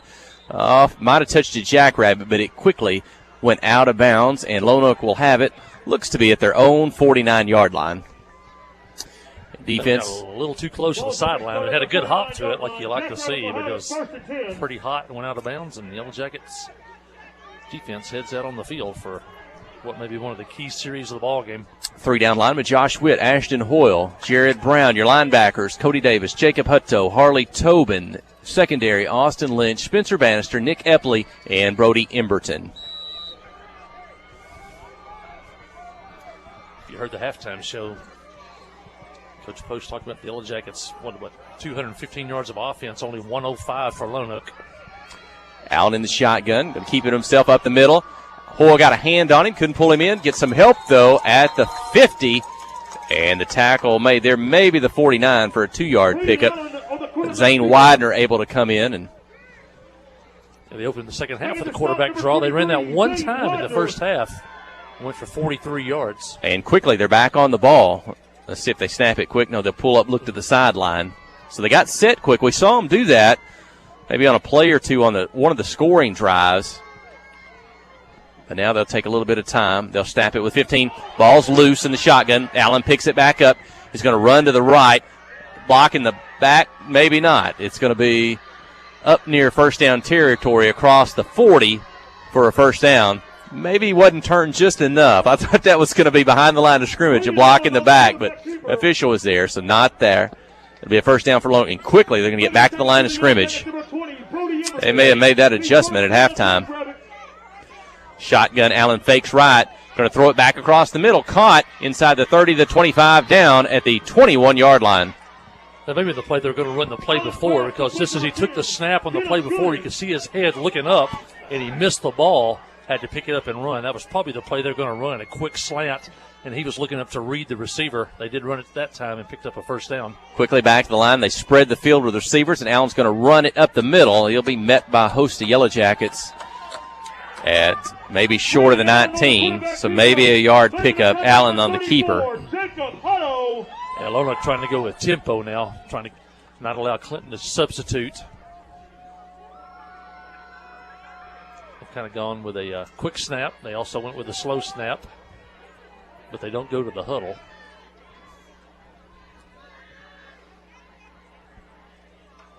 Motion from right to left. Fake it. Going to pass it. Coming out of the backfield. Caught behind the 20. Tobin comes in to tackle behind the 20. Back to the 21. A loss of 2 on the play.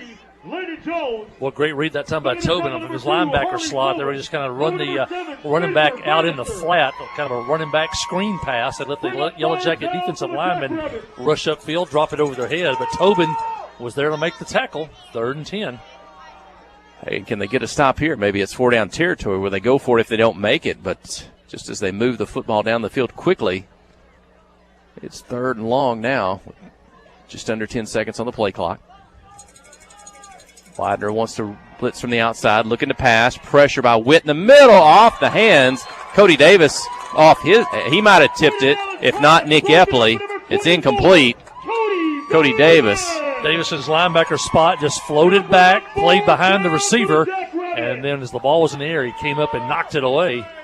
And I think one of the, that might have been Jacob Hutto, almost dove and caught that on the ground, but it's now 4th and 10, and Lonoke's going to have to go for it here from just outside the 21-yard line. Looks like they'll put 3 receivers to the right. That's the wide side of the field. One back out in the shotgun at the 25. Fourth down, takes the snap, wants to pass to the right. I think his arm was hit. The ball is complete, but it's well short at the 20-yard line, and the ball is going to go over on downs to the Yellow Jacket offense. Clinton brought pressure. Zane Widener, Cody Davis. I think Jacob Hutto may have been the one that put the heat on him. Knocked tipped his arm as he threw it. The pass was short. It's actually caught, I think. I think so. The 21, but it was 9 yards short of the first down. And the Yellow Jacket defense, Lonoke got the ball at the 49-yard line and couldn't do anything with it. Now the Jackets have a chance to retake the lead. Just another big defensive series, a big defensive play by the Yellow Jackets. Inside handoff and get up to the 25. So kind of makes 4 yards out of what didn't look like much. Cody Davis on another carry. I think he had 11 in the first half, Coach Matthew Post said, so give him 12 here. I think as far as number of carries, he's the leading ball carrier tonight for the Yellow Jackets. Yeah, Lonoke's still loading the box. Got to be able to run the football, and that also allows us to be able to throw it. Second, a long 6. Epley's going from left to right, gets to the corner. He's in traffic, and we'll see if he got before his forward progress. He's finally driven out of bounds before the whistle blows. I don't know, that might have helped him pick up another yard or two. Yeah, the referees let that one go a little long, I thought, but it may have came out in Clinton's favor. Is he going to pick up maybe, 2, 3? Let's call it the 28, and it's 3rd and 3 for Clinton. Trailing 14-12, 8 minutes, 30 seconds in the third quarter. Jackets scored first in this one. Ball on the near hash below us here. Quick handoff left side. Davis tackle, and he's going to have the first down. Up to the 35, across the 35. 1st and 10 for the Yellow Jackets. Clinton also led 12-7 in this one. Lonoke scored before the half. Now leads 14-12. The difference in the game, the Yellow Jackets 0 for 2 on 2-point conversions. Alex Louder is that blocking up the middle, out of the center position. Tobin crouches low. The give is to Widener, moving right to left out of the slot. He gets to the end, pulling away from a defender that can't keep up. He's across the 50, all the way to the 47-yard line of Lonoke, and a first down. It's the third time we've seen Widener get to the corner and get big yardage. They'll move the ball down to the 47-yard line of Lonoke. But Widener able to get around the corner, strength and speed. We saw him last week at Heber using that stiff arm. They might have had a hand on his jersey from behind, just trying to hang on to him or catch up with him. They couldn't pull Zane down. Far hash, the visiting side. Inside handoff again to Cody Davis. He'll get across the Jackrabbit 45. Cody Davis on the carry. Give him the 44, a pickup of 3. Bill Jake still predominantly pounding between the tackles. We talked about Lonoke's great speed.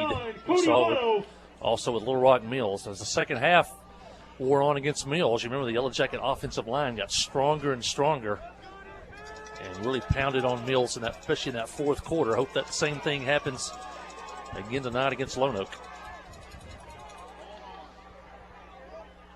Yeah, moving left to right is Epley. He gets to the corner. Then he's got a couple of Jackrabbits in front of him, but he'll get it to the 40. That's a pickup of 4. And bring up, 3rd and long 3. I'll give the Yellow Jacket running backs credit, though. Not many of them have tried to bounce outside, which is a difficult task to do. That time Epley just stuck his nose up in there and got what he could get and gets maybe a 3rd down and 3 here. Handoff inside, Metaclash, and somehow kind of squirted out to the left. Looked like it was going to be stopped for no gain, but on his feet. Was it Davis with a carry? He might have got to the 37 and close to a first down. Tried to go right tackle and just kind of maybe run into a wall and just kind of rotated himself back to the left. And now it's 4th down and 1. Another chance to go for it for 4th down. Is this going to be maybe the 5th time in the ball game? Big play here. Maybe he'll draw him off sides. Quarterback sneak. There you go. Tobin looks like he got a yard at least. Lonoke covered the center that time. They'd been kind of rotating and leaving the center spot open. Harley Tobin on the quarterback keeper. And we'll see where they put the football down. It's all going to depend on the spot. And they're going to Yeah, he measure this took one. This is a big measurement here. Doesn't look like that great a spot for the Yellow Jackets. I know. You look, Tobin looked like he clearly went forward with the football, and I didn't think that one was going to be close. But Lonoke's been rotating one way or the other, depending on what side the tight end lines up, and not covering the center. That time they had a nose guard over the center. It was a little tougher call. And let's see. It's a first down. Wow. At the Lonoke 37. I couldn't have been much more than the nose of the football from here. It was definitely from the white line to the tip, which is what, a couple of inches, and the Yellow Jackets will take it. And they got a first down now at the Lonoke 37. They needed 10 yards, and they got 10 yards and maybe 2 inches. Lonoke really crowding the line of scrimmage now. Now going with 4 down linemen. Billy Stanley's in the ball game. It's Hutto behind the block. He turns it up inside, and he'll carry the Jackrabbits across the 25. That should be good for another first down.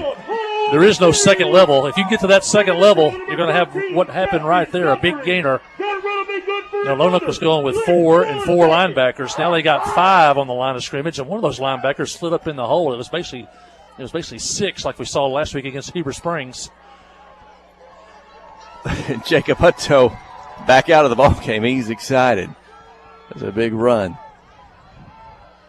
Boy, they're heavy right. Loaded up that way. Clinton's going to call a timeout. Did we have? Were we in a proper? We didn't. Might have not lined up right. That looked, I don't know, odd on the ship. The official didn't throw a penalty, but no. I was going to say we didn't line up where we were supposed to because Coach Dufresne is not happy to have to take that timeout. The cap came off on that one, and I think we were not lined up in the proper alignment that time. We'll take the timeout, though. Main thing, we have the football, and with 4:49 left in the third quarter, the Yellow Jacket defense held. This drive started at the 21-yard line. It's now moved down to the 25-yard line of Lonoke, but it looked like Lonoke has decided they're going to sell out on the run, and they've had from 4 down linemen down to 5, and then those linebackers are really close. So if you can pop the line of scrimmage, there'll be something big there, or maybe a time to take a shot, throw one downfield.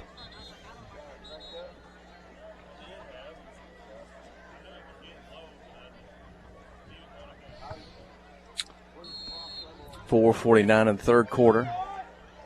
It's the first offensive possession by the Yellow Jackets here in the second half. Tobin's under center. They're still strong right, but the handoff to the left, it's to Hutto, and he's going to be met and dropped. Maybe a 1-yard pickup, bring up second down and 9. Jackrabbits, they didn't go to the strong side with that one. They were ready for Cody to bring it back to them on the left. Yeah, just too many defensive players to block that time. That's the gamble Lonoke's taken. Let's see what Yellow Jackets want to do to counter that. Strong to the right side this time. The handoff's going that way. It's Epley, and they can't get him in the backfield, and he'll carry it up near the 16, 17-yard line. 17 with a pickup of 7. And once again, they set the edge. Number 33 there for Lonoke. Did a nice job of setting the edge, but an even better job by Epley to make that quick cut back into the inside and picks up almost 8 yards. That would have been nothing if Epley would have tried to get to the outside. 2 plays to get 2 yards. Jared Brown's in the ball game. He's on the right as an end. It's handoff to Hutto. He's got a first down and more. And that is going to be a penalty at the 11. Defender picked Jacob Hutto up in the air and then took him to the turf. And it might have looked worse than it hurt as far as that. Excessive tackle is what that's going to be called. Looked like something out of championship wrestling there. The body slam. Excessive roughness on the tackle. And it should be, be half the distance from the 11. Jacob Hutto's okay. He's back up. But a first down, and let's see, is that going to put the football at about the 6-yard line? Yeah, you mentioned Jared Brown in the game. He's a blocking back when he's in there. He's still in there again. So he's lined up on the right side. Witt and Hoyle's also on the right side, so it's heavy right. And it's Hutto's going to get it. He's going to get a chance to score. He goes that way, but he's met at the line and dropped. Maybe the 5, a yard pickup. Second down and goal. Yeah, everybody's coming up now for sure. They're only at the 5-yard line. Anybody in the Lonoke secondary, they don't have to worry about anybody going behind them. So everybody's going to be coming forward. So those yards are hard to come by a lot of times here at the goal line. And if the Yellow Jackets, line up with multiple players on one side, they're going to guess that side. So you got to really get the block set. It's Epley quickly to the right side. They'll go low at his ankles and take him down. But maybe the 3. Third and goal. Yeah, you got to get this ball in the end zone.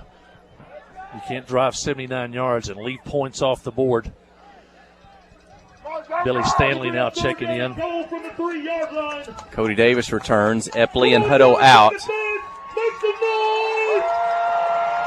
Yellow Jacket offensive line. They got to get a push right now. Tobin's under center. Again, strong right. Hand off to the left. It's Davis in the tackles. He won't get in. And he'll get, we'll see where they put it. I don't know if it's the 1 or the 2. I'm going to say that, well, maybe still at the 3. We'll see. 4th and goal. I'm going to say he's going to need 3 yards to score. Can't pick up a first down. This is going to be one of the biggest plays of the ball game. This play right here determines a lot of strategy the rest of the way. Stanley, Davis in the backfield. Timeout Lonoke. And they will take it just before the snap of the football. They'll talk this one. Let's keep it here. We don't want to come back too late. Probably miss this big 4th down and 3 play. Here in the third quarter, Clinton trailing 14-12 with 1:39 seconds remaining in the quarter. Now, you couldn't have drawn this drive up any better other than you've got to get it into the end zone. You've taken 6 or 7 minutes off the clock, driven 79 yards. Only thing left to do is get the ball in the end zone. This is a huge play on 4th down, and the coaching staffs are, our strength is to run the football. We'll probably run the football, but you never know. They might pull the pass out of the hat here. They've got plays at the goal line. I've seen them run them every week. Lonoke, you got to figure their coaching staff over there. You get this goal line situation on defense, you're pretty much, you got to guess. And if you guess right, you make the stop. And if you guess wrong, somebody's going to be open at this point. And so I got to believe Lonoke's probably going to guess run. You might see Coach Dufran might pull that pass with a wingback sliding out into the flats. You never know. Or you want to stay with your strength. You got big offensive linemen too. So this is what makes sports fun as you watch the coaching wheels turn here. And here we go. They're going to spread just a bit with 2 receivers left. Epley and Emberton on the left. Cody Davis is to the right of Tobin. Fake the handoff. Tobin's going to, where'd it go? Widener, touchdown. Shane Widener. Smoke draw out of the shotgun. We haven't run that play all night. What a call by Coach Dufran. And the Yellow Jackets have retaken the lead. 18-14 as the fireworks explode. They spread the field with the shotgun formation and hand the ball off to Widener, basically standing beside Tobin. They call that the smoke draw. And he almost went into the end zone untouched after taking everything we had to get 2 yards on the first 3 plays. Man, we sure need to get a 2-pointer here. Tobin under center. He's going to go to his right. He can run. He can pitch. He pitches to Epley. Nick's got it. He's going to get near the end zone. He's hit hard, driven back, and the 2-point conversion fails, but Clinton regains the lead. It's 20-14 with 1:35. Third quarter when we return. You're listening to KHPQ in Clinton High School Sports. Life is better with football and with First Security. We have the resources and the know-how to tackle your needs, plus a local team you can count on. So you're making better plays because First Security is making better happen during this season and every season. What's your better? Get there with us. Stop by your local First Security Banking Center or visit us online at fsbank.com today. First Security, Bank better. Member FDIC, equal housing lender. Friday night at the stadium is not the time to worry about your finances. Let First Arkansas Bank and Trust ease your mind with their mobile banking capabilities. You can check your balance, transfer funds between accounts, and even find the nearest ATM for dinner after a road game. The free mobile app is available on the iTunes Store and Android Market. You can cheer loud and proud for the Yellow Jackets because First Arkansas Bank and Trust has you covered. See a branch for more details. Equal housing lender, member FDIC. Clinton drives 79 yards for the go-ahead touchdown. They lead 18-14. Clinton will keep it hard and low. It bounds off the turf. Back inside the 30. That's insane. Wider on the tackle. Scores in the offensive end and then makes a fantastic tackle on the coverage team. Lonoke back at their own 27-yard line. Widener all over the field tonight. Just scored the touchdown, the go-ahead touchdown. Now he makes the tackle. Ball will be at the 27. Yellow Jacket defense stopped Lonoke on their first series of the second half. Jackets drove 79 yards and took about 7 minutes off the clock. They lead 18-14. Looking for another stop here against this powerful Lonoke offense. Jackets still going with 3 down linemen. Zane starts the outside and makes that pressure. Going to throw it deep. 1-on-1. And making the catch on the sideline at the Yellow Jacket 42. Big throw and catch. Jackrabbits first down. Yellow Jackets brought pressure. Widener almost got to him. He threw the ball up. Bannister did about all he could do. The pass was only where the receiver could catch it. He caught it, stepped out of bounds. Quick snap. Going to throw it. Caught behind the line of scrimmage. Makes a move, but too many Yellow Jackets. A penalty at the tackle at the 40. Let's see if this goes against the defense or the offense. I think they're looking at the offense. It's going to be holding. Yeah, it was a quick out, 2 receivers, basically a running play. And that one occupying blocker, his job was to block Zane Widener. Widener fought him off, made the tackle. But the Lonoke player also got called for holding on that play. And that'll set them back. Take it back 10. Yeah, looks like more than 10. We'll call it maybe first and 21. Keep the down. Allen in the shotgun. They'll snap it from their own 48. Quick pass right side slant. Caught at the Yellow Jacket 45 up to the 42. Back to the original line of scrimmage. Second down and 10. Yellow Jackets giving cushion. That slant's open. But Lynch did a good job by coming up and making the tackle in the open field. So he limited him to 10 yards. And now it's second down and 10.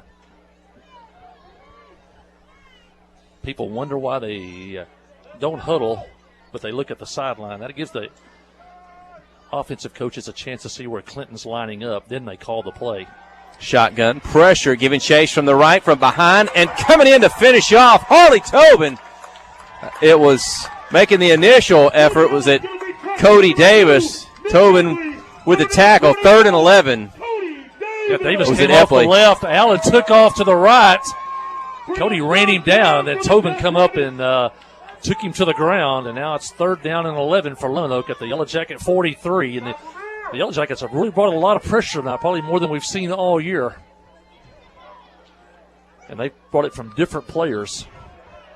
In motion from left to right.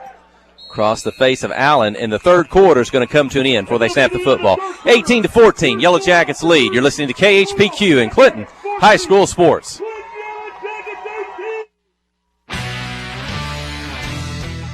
The all-new Cowboy Chrysler Dodge Jeep Ram Clinton is gearing up for football season. Yep, we've got a huge lineup of Rams that are sure to fit all of your tailgating needs. So put on that lucky jersey and score huge savings during the summer clearance event. Can't wait to see you at the all-new Cowboy Chrysler Dodge Jeep Ram Clinton and at cowboycdjr.com.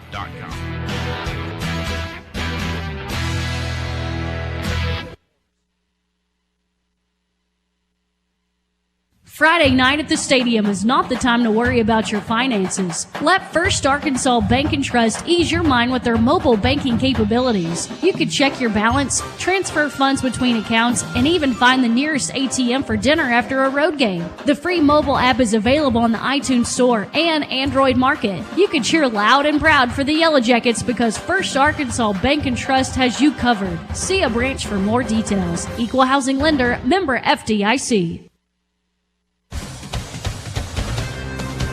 As we come to begin the fourth quarter of play, Lonoke's going to have third down and 11 from the Clinton 43-yard line. The Yellow Jackets lead 18-14 in a huge ball game here as far as playoff seedings go, and here we go. Out in the shotgun at the Yellow Jacket 49. Pass behind his receiver, a slant just short of the 40. It's incomplete, fourth down and 11. He was open at least for a short game, but the ball was behind him. Probably one of the few bad passes that Allen has thrown tonight. And the Yellow Jackets with a chance to get Lonoke off the field here. It's fourth down and 11. Did we see one punt tonight? Both teams, they're going for it on fourth down. It seems every opportunity. Yeah, Lonoke punted once in the first half. That's been it. See if the Yellow Jackets want to bring pressure. Behind the 50, looking to pass. Going to throw it. First down territory. Off the hands and incomplete. Up near the 20-yard line. And the ball goes over on downs to the Yellow Jackets. That would have been a first down. He got in the middle of the zone there. Off his hands, though. Pass was a little high. Jared Brown put pressure on the quarterback. And that might have been just enough for that pass to be off target. And now the Yellow Jackets with a chance to get a two-possession lead, which would be huge in this ballgame. The Jackets just took 7 minutes off the clock on their last drive, and they drove 79 yards for the touchdown. And with the 18-14 lead here, a two-possession lead would be huge. From their own 43 with 11 minutes, 51 seconds remaining. Two receivers on the left. Shotgun snap. Pitches it into Zane Waters. In the middle. He's got a lane. Gets to the 50. Towards the sideline. A little bit of a stiff arm. Out of bounds at the 46. That may be good for a first down. Widener again gets to the edge. That's the fourth time tonight. He's had the big yardage getting to the corner. Davis and Hutto and Epley have been working between the tackles, but Widener's been able to get to the outside. And the sophomore gets the Yellow Jackets another first down. This time down Lonoke territory at the 46. Looking right down the line of scrimmage from the press box here at Jim Tumlinson Field. Shotgun snap. Tobin's going to keep it. Flag on the play. He's got a hole. It's close to another first down, but this one may be coming back. I think that was going to come back. Clinton coaching staff didn't like it. They're going to call, I think, Clinton for an illegal shift. Did you see how, maybe it's just when we're looking down the line of scrimmage, this is the first time I've noticed tonight. You see how the Lonoke defensive line, whatever the strong side of Clinton, they put three down linemen on that side of the center and nobody on the line of scrimmage on the weak side. Yeah, I just noticed that too. They've been shifting. That time Clinton lined up heavy on the right. They took all three linemen, as Jeff said, lined them up from the center left. There was nobody on the right side of the Lonoke defensive line. But that 5-yard penalty backs the Yellow Jackets up. They got work to do now. First and 15, keep the down. Tobin goes under center. Widener goes in motion. He takes the handoff. Jackrabbit's in the backfield, but he gets loose. He's got room. The 40 near the Lonoke sideline. Makes another. Makes a miss. Makes a spin. Pushed forward all the way up at the Jackrabbit 26-yard line. That's a gain of 23, maybe 24. And Widener, another fantastic effort, weaving his way through the Jackrabbit defense. Yeah, that time same play. This time to the right side of the line of scrimmage, to the right side of the field. He got outside the numbers, fought off a couple of blockers or a couple of tacklers out there, and gets all the way down to the 26. It was first and 15. Now it's first and 10 for the Jackets at the Lonoke 26. Spencer Bannister's in the ballgame along with Jacob Hutto now. They're behind Tobin. The give is to Bannister, moving right to left. Jack offense got knocked in the backfield. Too much traffic. Spencer's going to go down at the 30. Maybe the 27, might have lost a yard. And that's the time we talked about. They were lined up on that left side of the defensive line. That time the Yellow Jackets tried to go to the right that time, but just enough penetration forced everything into the backfield, and Bannister had nowhere to go. In fact, lost a yard there. It'll be second down and 11. Now Harley's going to be in the shotgun. Balanced offensive line now with 2 tight ends. He's going to pitch it inside to Widener on the move, right to left. Stiff arm puts one defender down. A second, a third, a fourth come in and make the tackle on Zane Widener. And we'll see. Maybe he gets back to the line of scrimmage. So it's going to be 3rd and 11. Definitely thinking 2 plays here. Now, in the first half, we saw Yellow Jackets had difficulty passing the football when they knew we were in a passing situation. We're looking at one now at 3rd down and 9. I saw Nick come over to the sideline and say something to the coaches, maybe that he sees maybe an opening or somewhere. We'll see what happens here. But Epley's lining up in the wingback spot. We saw him run a skinny post out of that in the first half. Try to make a halfback pass. Once Tobin's going to roll to his right. He's going to pump, going to zip it. Is that Nick on the – oh, he turns back to the inside. It's a big gain, the 10. The 5 tackled forward to the 5-yard line. Maybe that's what he told them. The normal player catches that ball, keeps moving to the left, and gets 5 or 6 yards. As soon as Nick caught it, he spun a 360, went back to the left, and got a first down inside the 5-yard line. Not every player could make that play, but Epley is so quick and agile. He turned it all the way around and gets a first down, and the Jackets a chance to punch this one in. And the Yellow Jackets will have to burn another timeout, and the Yellow Jacket coaching staff is not happy about that. But better take a timeout than maybe have a mistake here. So the Yellow Jackets will take a time, talk it over. Boy, in a night of plays of the game, that was one of them by Epley. I think it's going to be hard to pin one down if we had to before the night's over on both sides of the football, offense and defense. But to have the Yellow Jackets to go in and punch this one in, that may be a play that led you to victory tonight with this 18-14 lead. Still a lot of time left, but yeah, if you're watching at home, that's a play we run a lot. You just run the wingback out into the flat. He angles toward the sideline. You catch it, you get 3, 4, 5, or 6 yards because you keep going that direction. He caught it and immediately went the other direction and picked up almost 15 yards down to the 5. So Yellow Jackets now back on the field. 1st and goal from just inside the 5. Here we go. We're quickly back on the line of scrimmage. Tobin is under center. There's the snap. Handoff inside to Hutto at the 5. And he'll give his progress maybe to the 3, or not quite to the 3. 2nd down and goal. On that last drive, we got 1st and goal with the 5. And it took us 3 plays to move the ball 2 yards.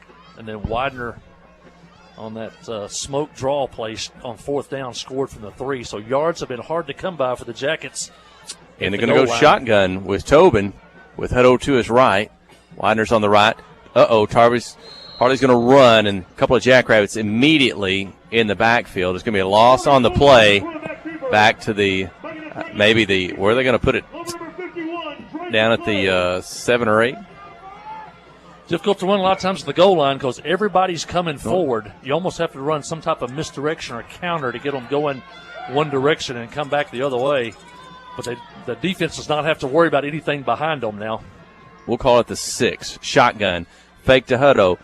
Widener ends up with it. They're hanging on to him from behind. It'll take a couple of more Jackrabbits to make the tackle from the side and from the front. Zane will get it to the is it inside the 1? Looks like the sideline official. There's some officials are talking behind the play. I didn't see a flag. Let's see what the call is. I don't see a flag anywhere. I see the Lonoke coaches on the field. Looked like Widener was going to get there. He was pulling going through him. Traffic. And it took 3 Lonoke players to bring him down about a half yard short of the goal line. And the officials are talking over something, but they haven't seen a flag anywhere. The Lonoke coaches are on the field out as far as the numbers. That's the 2nd time tonight they've been out there. The Clinton line was ready to get on the line of scrimmage. The officials told them to back up. And it's almost like a timeout for Lonoke. They delayed the game. And it's going to stand. It's going to be 4th down from the 1. While ago was the biggest play of the game, and now this is the biggest play of the ball game for the Yellow Jackets. Lonoke's going to take a timeout with 7:50. Let's take a quick timeout. You listen to KHPQ and Clinton High School Sports. FL Davis Cash Lumber, your Ace Hardware store, is a proud sponsor of Clinton Yellow Jacket Sports. FL Davis Cash Lumber can help with your electrical, plumbing, paint, tools, hardware, and flooring needs. They're a full-service hardware store and lumber yard. FL Davis can provide you with everything you need for your residential or commercial projects. The knowledgeable staff is always on hand to answer your questions. Visit FL Davis Cash Lumber, your Ace Hardware store. Same place, now Ace.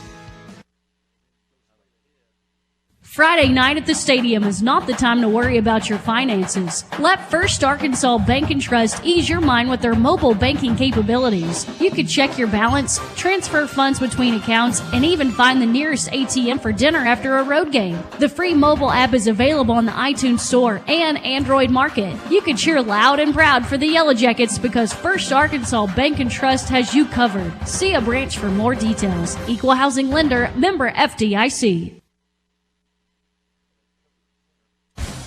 Yeah, we're ready. Well, the Yellow Jackets, a few moments ago, I said it was the biggest play of the game. The Yellow Jackets scored on fourth down to take the lead. Now with 7:50 left, this is now the biggest play of the game. The Yellow Jackets a half yard from a touchdown, a chance to go up by 2 scores. Here on senior nights, playoff implications. Quickly under center, Tubman's going to quarterback keeper. Where's the signal? They think they're in. Touchdown. Clint 24. They pulled a quick snap on Lonoke. Quick snap. A first sound into the end zone for a touchdown. Lonoke coach is hot on the far side, and they are on the field out near the numbers. And there's a flag. Yes, and we'll take that on warning. The kickoff. Are they going to? Yes. It may be the warning. It's a warning. Giving them The one first yet one. or not. And it's going to be a warning on the first one. I'm not sure from what they were saying over there. It might have been unsportsmanlike conduct. And the Yellow Jackets now 24-14. No matter what happens here, they got the 2-score lead. Tobin went to the line. And the handoff, Epley hatchback pass, and he got hit as he passed the football. It's incomplete. 24-14, 7:48. When we return, you're listening to KHPQ in Clinton High School Sports. Steve Good at Goods Cash Saver says you can learn a lot about life by playing sports. You may never be the biggest or the fastest, but you can always try to be the very best and give 100%. And that's what they do every day at Goods Cash Saver. Even though they don't have the biggest building, they try to have every item that you might need in groceries. They also overachieve every day in their meat department. So when you're looking for a place to shop, give Goods Cash Saver a try. A supermarket that cares about you and your community and says, go Yellow Jackets. Ozark Health is a wonderful diamond in the rough, I call it. Living in a rural community, having access to healthcare is critical. It has been a blessing to our community. Not that I want to go to the hospital, this last place that I really want to go, but this is a place I'd recommend to anybody. There's nothing like the individual care that you get here. It's phenomenal. Our purpose for being here is to serve people. It fills me with pride that we're able to do that. Ozark Health, your community hospital. They think he didn't get in, I guess, was their argument. The Yellow Jackets go 57 yards. They score on a quarterback sneak from Harley Tobin. They take the lead now 24-14. And while we were gone, Lonoke got an unsportsmanlike conduct penalty on the coaching staff on the far side. And the Yellow Jackets will kick off from the Lonoke 45.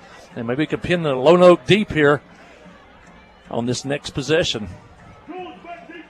I think Lonoke was arguing that the ball was not set, but the Yellow Jackets went to the line of scrimmage, and on the first sound from Tobin, they snapped the ball and ran the quarterback sneak and scored. And Brody Emerton will kick. They're going to still go for the onside kick. Fielded at the 35. Fielded cleanly. They'll run the football up across the 42. Lonoke will have it there. Oh, tell them. Lonoke recovers the onside kick at the 43-yard line. See where they put it. They're going to mark it at the 43. Didn't know if the Yellow Jackets would go onside there or just try to kick it deep. But with 7:47 left, Yellow Jacket defense has played great tonight. They've only given up 14 points so far to Lonoke. Thing you don't want here is a quick score by Lonoke. You want to get a stop and you want to take time off the clock. And again, just right down the line of scrimmage again here from our vantage point. Allen looking to pass. And he's being pressured from Ashton Hoyle and Witt. He's going to get loose to the left, but still behind the line of scrimmage. Makes a move and up across the 50, maybe the 49-yard line. And Allen kind of makes something out of nothing there. So the Yellow Jacket defense giving chase, flushing him out of the pocket. Yellow Jackets getting good rush with only 3 men rushing. They got heat on him again. He got outside the pocket, and here they go quickly. Going to pass down on the right side, caught behind the 50, up the field, makes a move across the 40 down to the 37-yard line. A first down for Lonoke. Bannister and Austin Lynch on the tackle. Again, they're playing quick. That's what they've done primarily the second half. Get on the line of scrimmage, snap the football. Allen takes the shotgun. He's going to run up the middle. Ashton Hoyle says, not this time. And no gain on the play. Second down and 10. Lonoke trying to go tempo like they did in that first series of the second half. Clock now winding down under 7 minutes.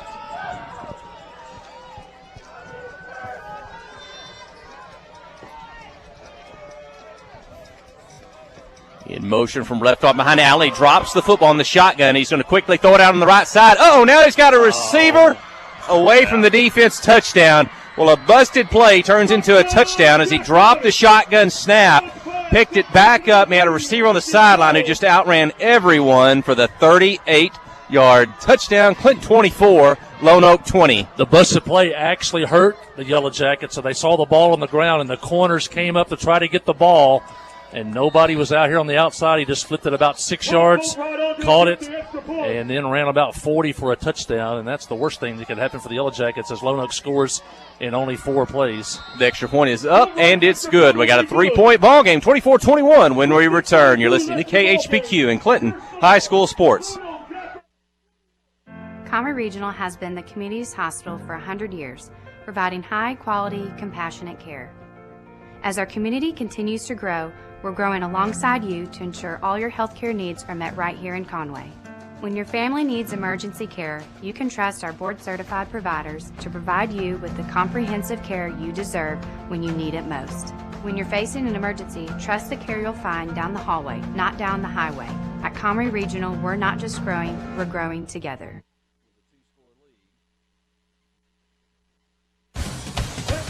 They'd get it back. They got a kicker. Lonoke scores quickly on a Brandon Allen to Jalen Branscombe 40-yard touchdown pass.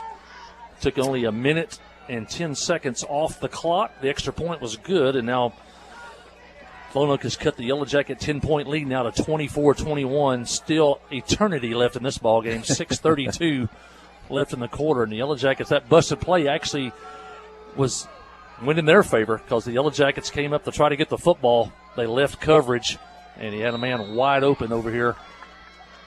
And he took it to the house, and now the Yellow Jackets will have to. Onside kick. And if he hung on, boy, it was a good play for the Yellow Jackets. About the 48, and had a host of Jackrabbits to converge and make the tackle. And who's that for Clinton? Is that Bryson Venable? Bryson Venable, that was a big play to receive that football and hang on to it, and Yellow Jackets have their own 49. That was a gutsy play, too, because he didn't wait for it. He stepped up, was aggressive, and caught it and got hit by about 3 Jackrabbits and held on. The Jackets do have the ball, though, at the 49-yard line. So you think Clinton would love to burn some clock, score, make it a 2-score game, but as you said, still a lot of time left to play. You think both teams will get the football back. Epley to the left side. Gets away from the first tackler. Flag on the play. Still on his feet, but they blew it dead. This one may be an offensive penalty. Usually in that area where there's a holding call. They said Nick was stopped at the 49. So they're going to back him up 10. They may start that from the 48. Let's see. What a difference a couple of plays make. Touchdown pass from Lonoke on a busted play, and then the Yellow Jackets get the ball at the 49-yard line and immediately get it's probably almost like a 12-yard penalty. Mm-hmm. Still first down, but now back at their own almost the 37. Handoff out of the slot to Widener, starts left, hit, and maybe a 1-yard pickup to the 38. Second down and about 21. Send the play in with Brody Emberton. As the clock winds under 6 minutes, you don't want to, you got the lead, you don't want to run a high risk play, but you also know that you can't leave this Lonoke offense much time to work with because they can score. So you got to somehow try to get a first down here. Looking to pass, it's Tobin. He'll throw it back to the left. It's Cody Davis tries to pick it up off the grass, but he can't pull it in, a little bit too low. And it's going to be 3rd and 21, and that will stop the game clock with 5:36 remaining. Again, Clinton with a 3-point lead. That was that throwback screen pass that we used a couple of weeks ago. It was out against Little Rock Mills. That time the pass was a little bit low, and Jackets facing 3rd and 21. Well, I can hear the crowd from Lonoke now. Maybe the loudest they've been all night. Trying to get a defensive stop. Shotgun. Double handoff in the backfield. Widener ends up with it. He'll get across the 45. Tackle and out of bounds at the Yellow Jacket 49. He'll get back to the original line of scrimmage and bring up 4th and 10 at their own 49. That might have been a good no call. I thought there for a moment he might have tackled him far enough out of bounds to be a late hit or tackle out of bounds, but the official's going to let him play and bring up 4th and 10. Jackets probably going to try to kick them deep here. First punt of the night for Clinton. Got out of bounds there, stops the clock again. Emberton and Widener. Now Widener will drop back to the 40. The snap, the kick. He'll kick it down the left side. It's going to hit third 15. Take a roll if they can catch up with it. Should be inside the 5, all the way back to the 4-yard line. Brody Emberton covers the football, so that's going to be, a 47-yard punt by Zane Widener. There's 5 minutes, 21 seconds remaining. Each team has 1 timeout. Clinton has a 3-point lead, 24-21. Well, it's all in the hands of the defense now. Good punt by Widener. First punt of the game for the Yellow Jackets. It's a good one down to the 4-yard line. That was about a 46-yard punt for Clinton. And now the Yellow Jacket defense. Lonoke scored quickly on their last possession. And they're talking it over on the far side. Yellow Jackets have picked off 1 pass tonight. It'd be a good time to get another one here. What a game. It started well, and it's finishing well. It's maybe the most competitive, evenly played game we've seen all year. You might say, for the most part, you might say Clinton's had the upper hand, although the teams have traded the lead. It's Allen standing on the end line. He's going to take the shotgun up the middle, nowhere to run. I think he's short of the 5, so maybe about a half a yard, brings up second down. Put the receiver in motion, fake the jet sweep. Holden Clinton would kind of clear to the outside, and he drew a quarterback draw, but nothing there. Keeping himself again. The left side tries to get the end. He's going to be tackled by Zane Widener. He'll get maybe to the 8, if not the 9-yard line. Going to bring up 3rd down and 6. Quarterback keeper all the way. Widener held the edge and then made the tackle. And now it's 3rd down. And they're back to the line of scrimmage. They'll look to the sideline. 20 seconds on the play clock. 4.5 minutes on the game clock. 2 plays to pick up a first down. Deep on their own end of the field. Looking to pass. Going to load it up. Throw it deep. Left sideline. 1-on-1. Caught. It was the inbounds at the 42. Making the catch at the 42. I didn't know if he was going to get it before he went out of bounds or not. Just in front of us here in the press box. Denham Gooden, Spencer Bannister on the coverage. The pass was perfect. Only the receiver had a chance to catch it, and he did. They'll snap it. Allen's got it up the middle, making some move, breaking out the sideline. Uh-oh, now it may be a race down the left sideline, tackled forward at about the 26. And Lonoke quickly down the field, deep into Yellow Jacket territory. Brody Emberton making the tackle. Jackets got to get reset after that long touchdown pass. Got to get refocused again.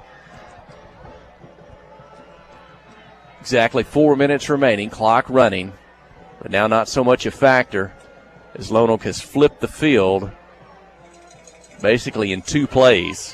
What a pass from Allen to Denon down here. You couldn't have, that was a perfect pass. He caught it a step inbounds.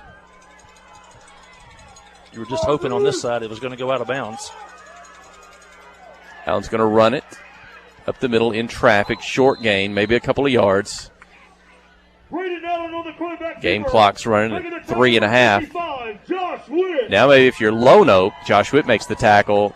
Maybe you want to use some time off the clock.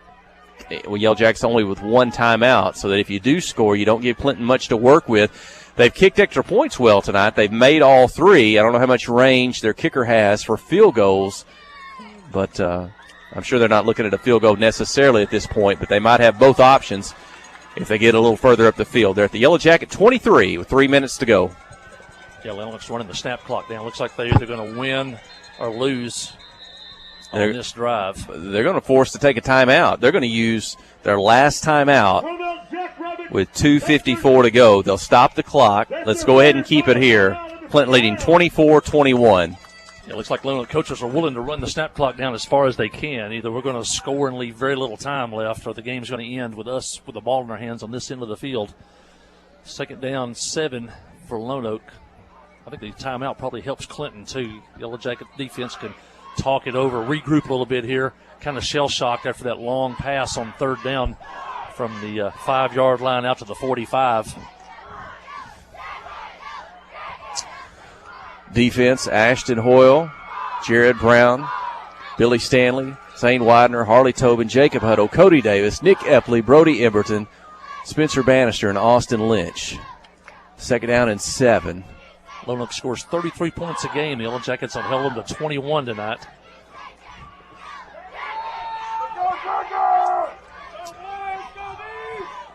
Clock was stopped with a timeout. Here we go. The snap met, touched in the backfield. Allen's going to move it forward up to the 15. That should be good. Play by Allen.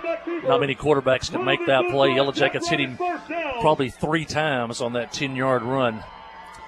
1st down, stops the clock momentarily now. It's back rolling, 2:40 to go. 25 seconds on the play clock. Anything could happen, though. Only 1 turnover tonight by either team. That was an interception Lonoke threw in the first half. Allen's in the shotgun. They may keep it in his hands the rest of the way. That may be the safest thing to do. He's in an empty backfield. He'll look to the sideline. 5 seconds, 4 seconds, 3 seconds. They're going to have to snap it down to 2-1. They get it off just in time. He will keep it to the left side, back in the middle. He's pretty strong. Maybe Josh Witt might have got him down, but making it to the 10 is Allen to pick up a 5. 2nd down. Yeah, they're really chewing the clock up here, and the Clinton will take their last time out right here at the 2:01 mark.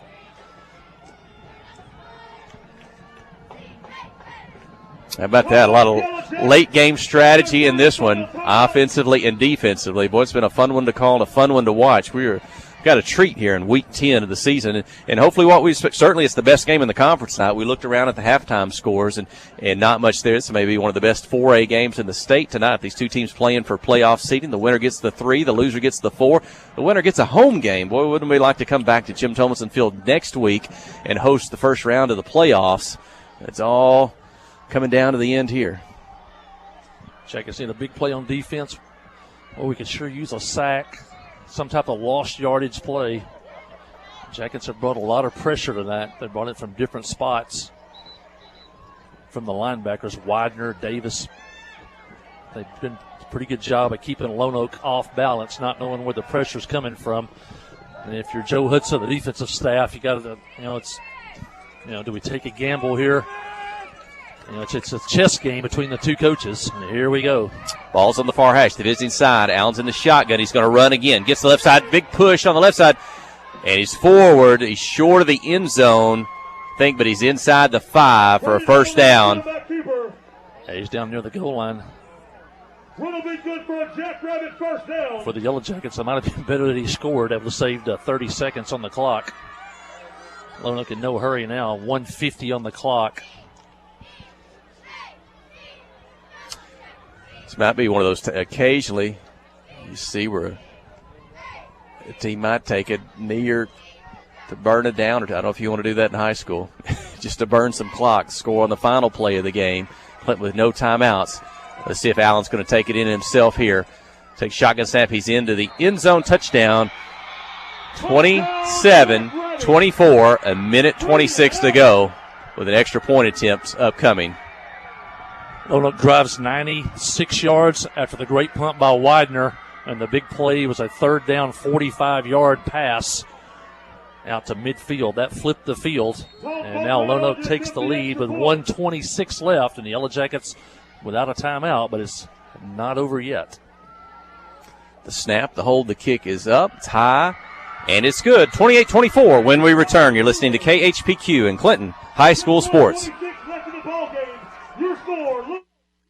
You know, life here wouldn't be the same without a sense of community. This is a wonderful place to live. The home of the Chuck Wagon Races, Greers Ferry Lake, and of course, Joe Lee Chevrolet.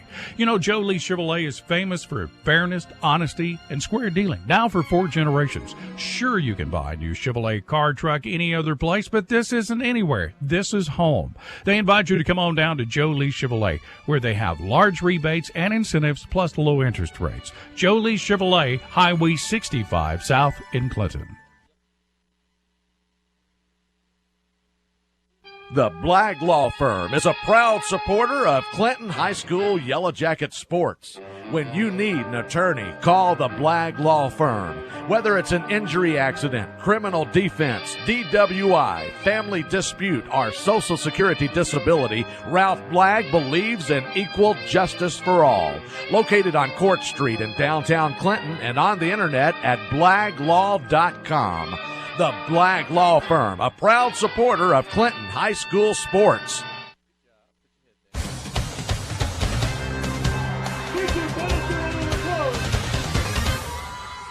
And Spencer Bannister on the kickoff return. They've not kicked it downfield too many times tonight, either team, but Spencer will get it back to the 34. The Yellow Jackets will have it there. A final drive for tonight. No timeouts. They trail by 4. There's a minute 22 seconds remaining. No timeouts, and now Lonoke is out of run defense, and they are playing pass defense, and they've got 3 safeties here, kind of a cover 3. Clinton puts 3 receivers on the right side. Tobin's going to roll that way. He'll toss, caught, Widener, tackled. They might have kept him in bounds. They do, just short of the 40.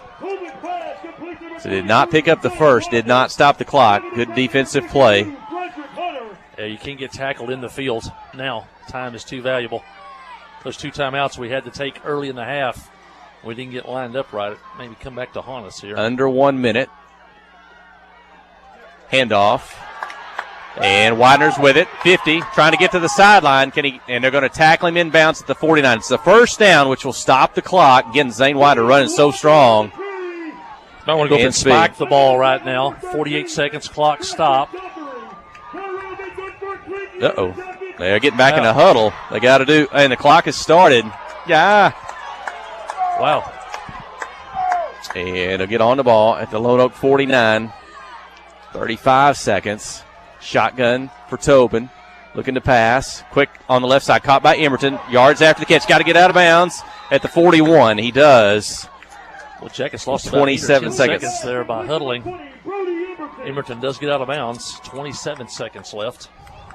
And they're close enough to the sideline. Head coach Chris Dufran will call Harley Tobin over to talk to him in person there. Brody Emerton stays in the ballgame. 25 seconds on the play clock. Game clock stopped. 2 safeties for Lonoke. They're down at about the 25-yard line. Emerton's on the short side, along with Cody Davis. Brody comes back. Short pressure. Tobin, they get a hand on him. Now he's going to be sacked. 47. Clock's going to run. They got to get on the line and snap the football.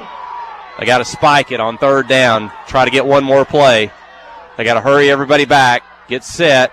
There you go. Smart play. They spike it into the turf, stocking it with 8 seconds, and 4th and 8. Is that Cody Davis had to run a long way back to the field? They had to. That was a heads-up play by the offense to not snap that football before he got behind the line of scrimmage and got set. Saved a penalty there. 4th and 8. Might be a final play. If you don't pick up a quick first down and stop the clock, this is it. Teams have traded the lead throughout the ball game. Jackrabbits in front by 4.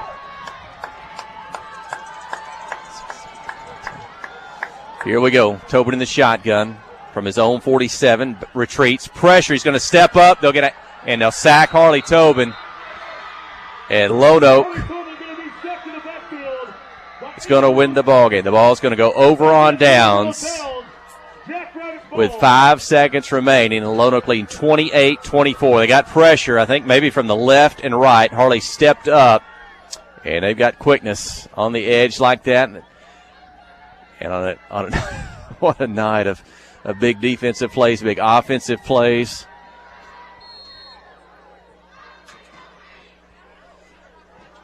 Whoever lost the game tonight was going to look back on some missed opportunities. Look like the Jackets are going to come up 4 points short on this one. They gave a great effort, though, here on senior night. Allen takes the snap, takes the knee, and that will do it.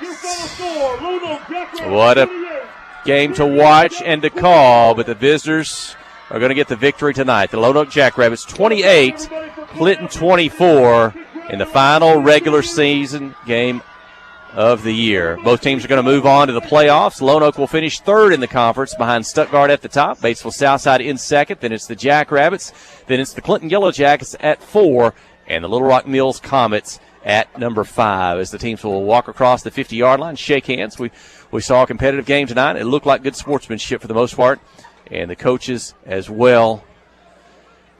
And this one may take a while to recover from.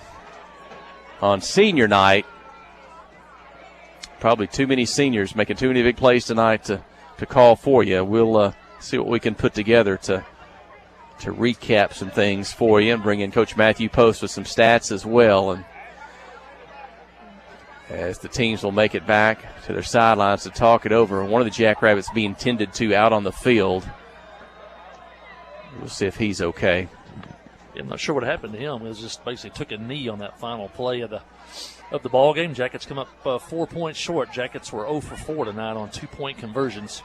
They lose tonight by a score of 28-24, but the Yellow Jackets will move on. We'll be on the road next Friday night. They'll travel 2.5 hours to the south. We'll head down to Arkadelphia and take on the Badgers next Friday night.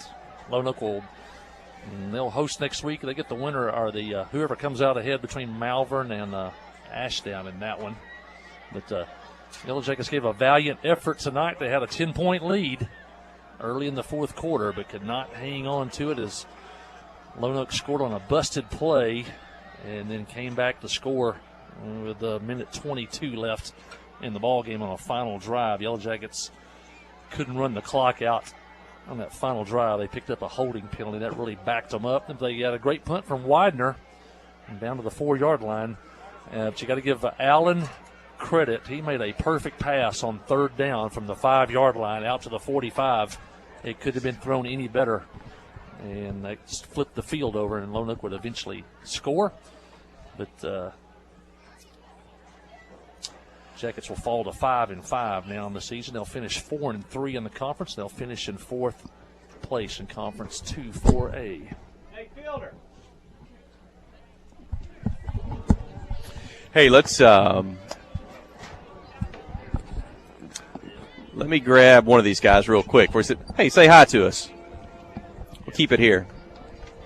We've been talking about South Arkansas football, and that's where the Yellow Jackets are going to go next week to Arkadelphia. One of those guys coming up from South Arkansas watching us tonight, former Yellow Jacket quarterback and now assistant coach at Warren High School. The Warren Lumberjacks, Fielder Dufresne, is here tonight. And Fielder, we saw a fantastic ball game between two really good teams. We came up 4 points short at the end, and this is going to be a tough one to lose, but what a game. And I hope glad to have you with us here tonight. Oh, it was glad to be here. Finally got a week off. I could come watch. Yeah, it's going to remind us of some of your games and some of the big plays and playoff opportunities you had. And you know anything about the Arkadelphia Badgers?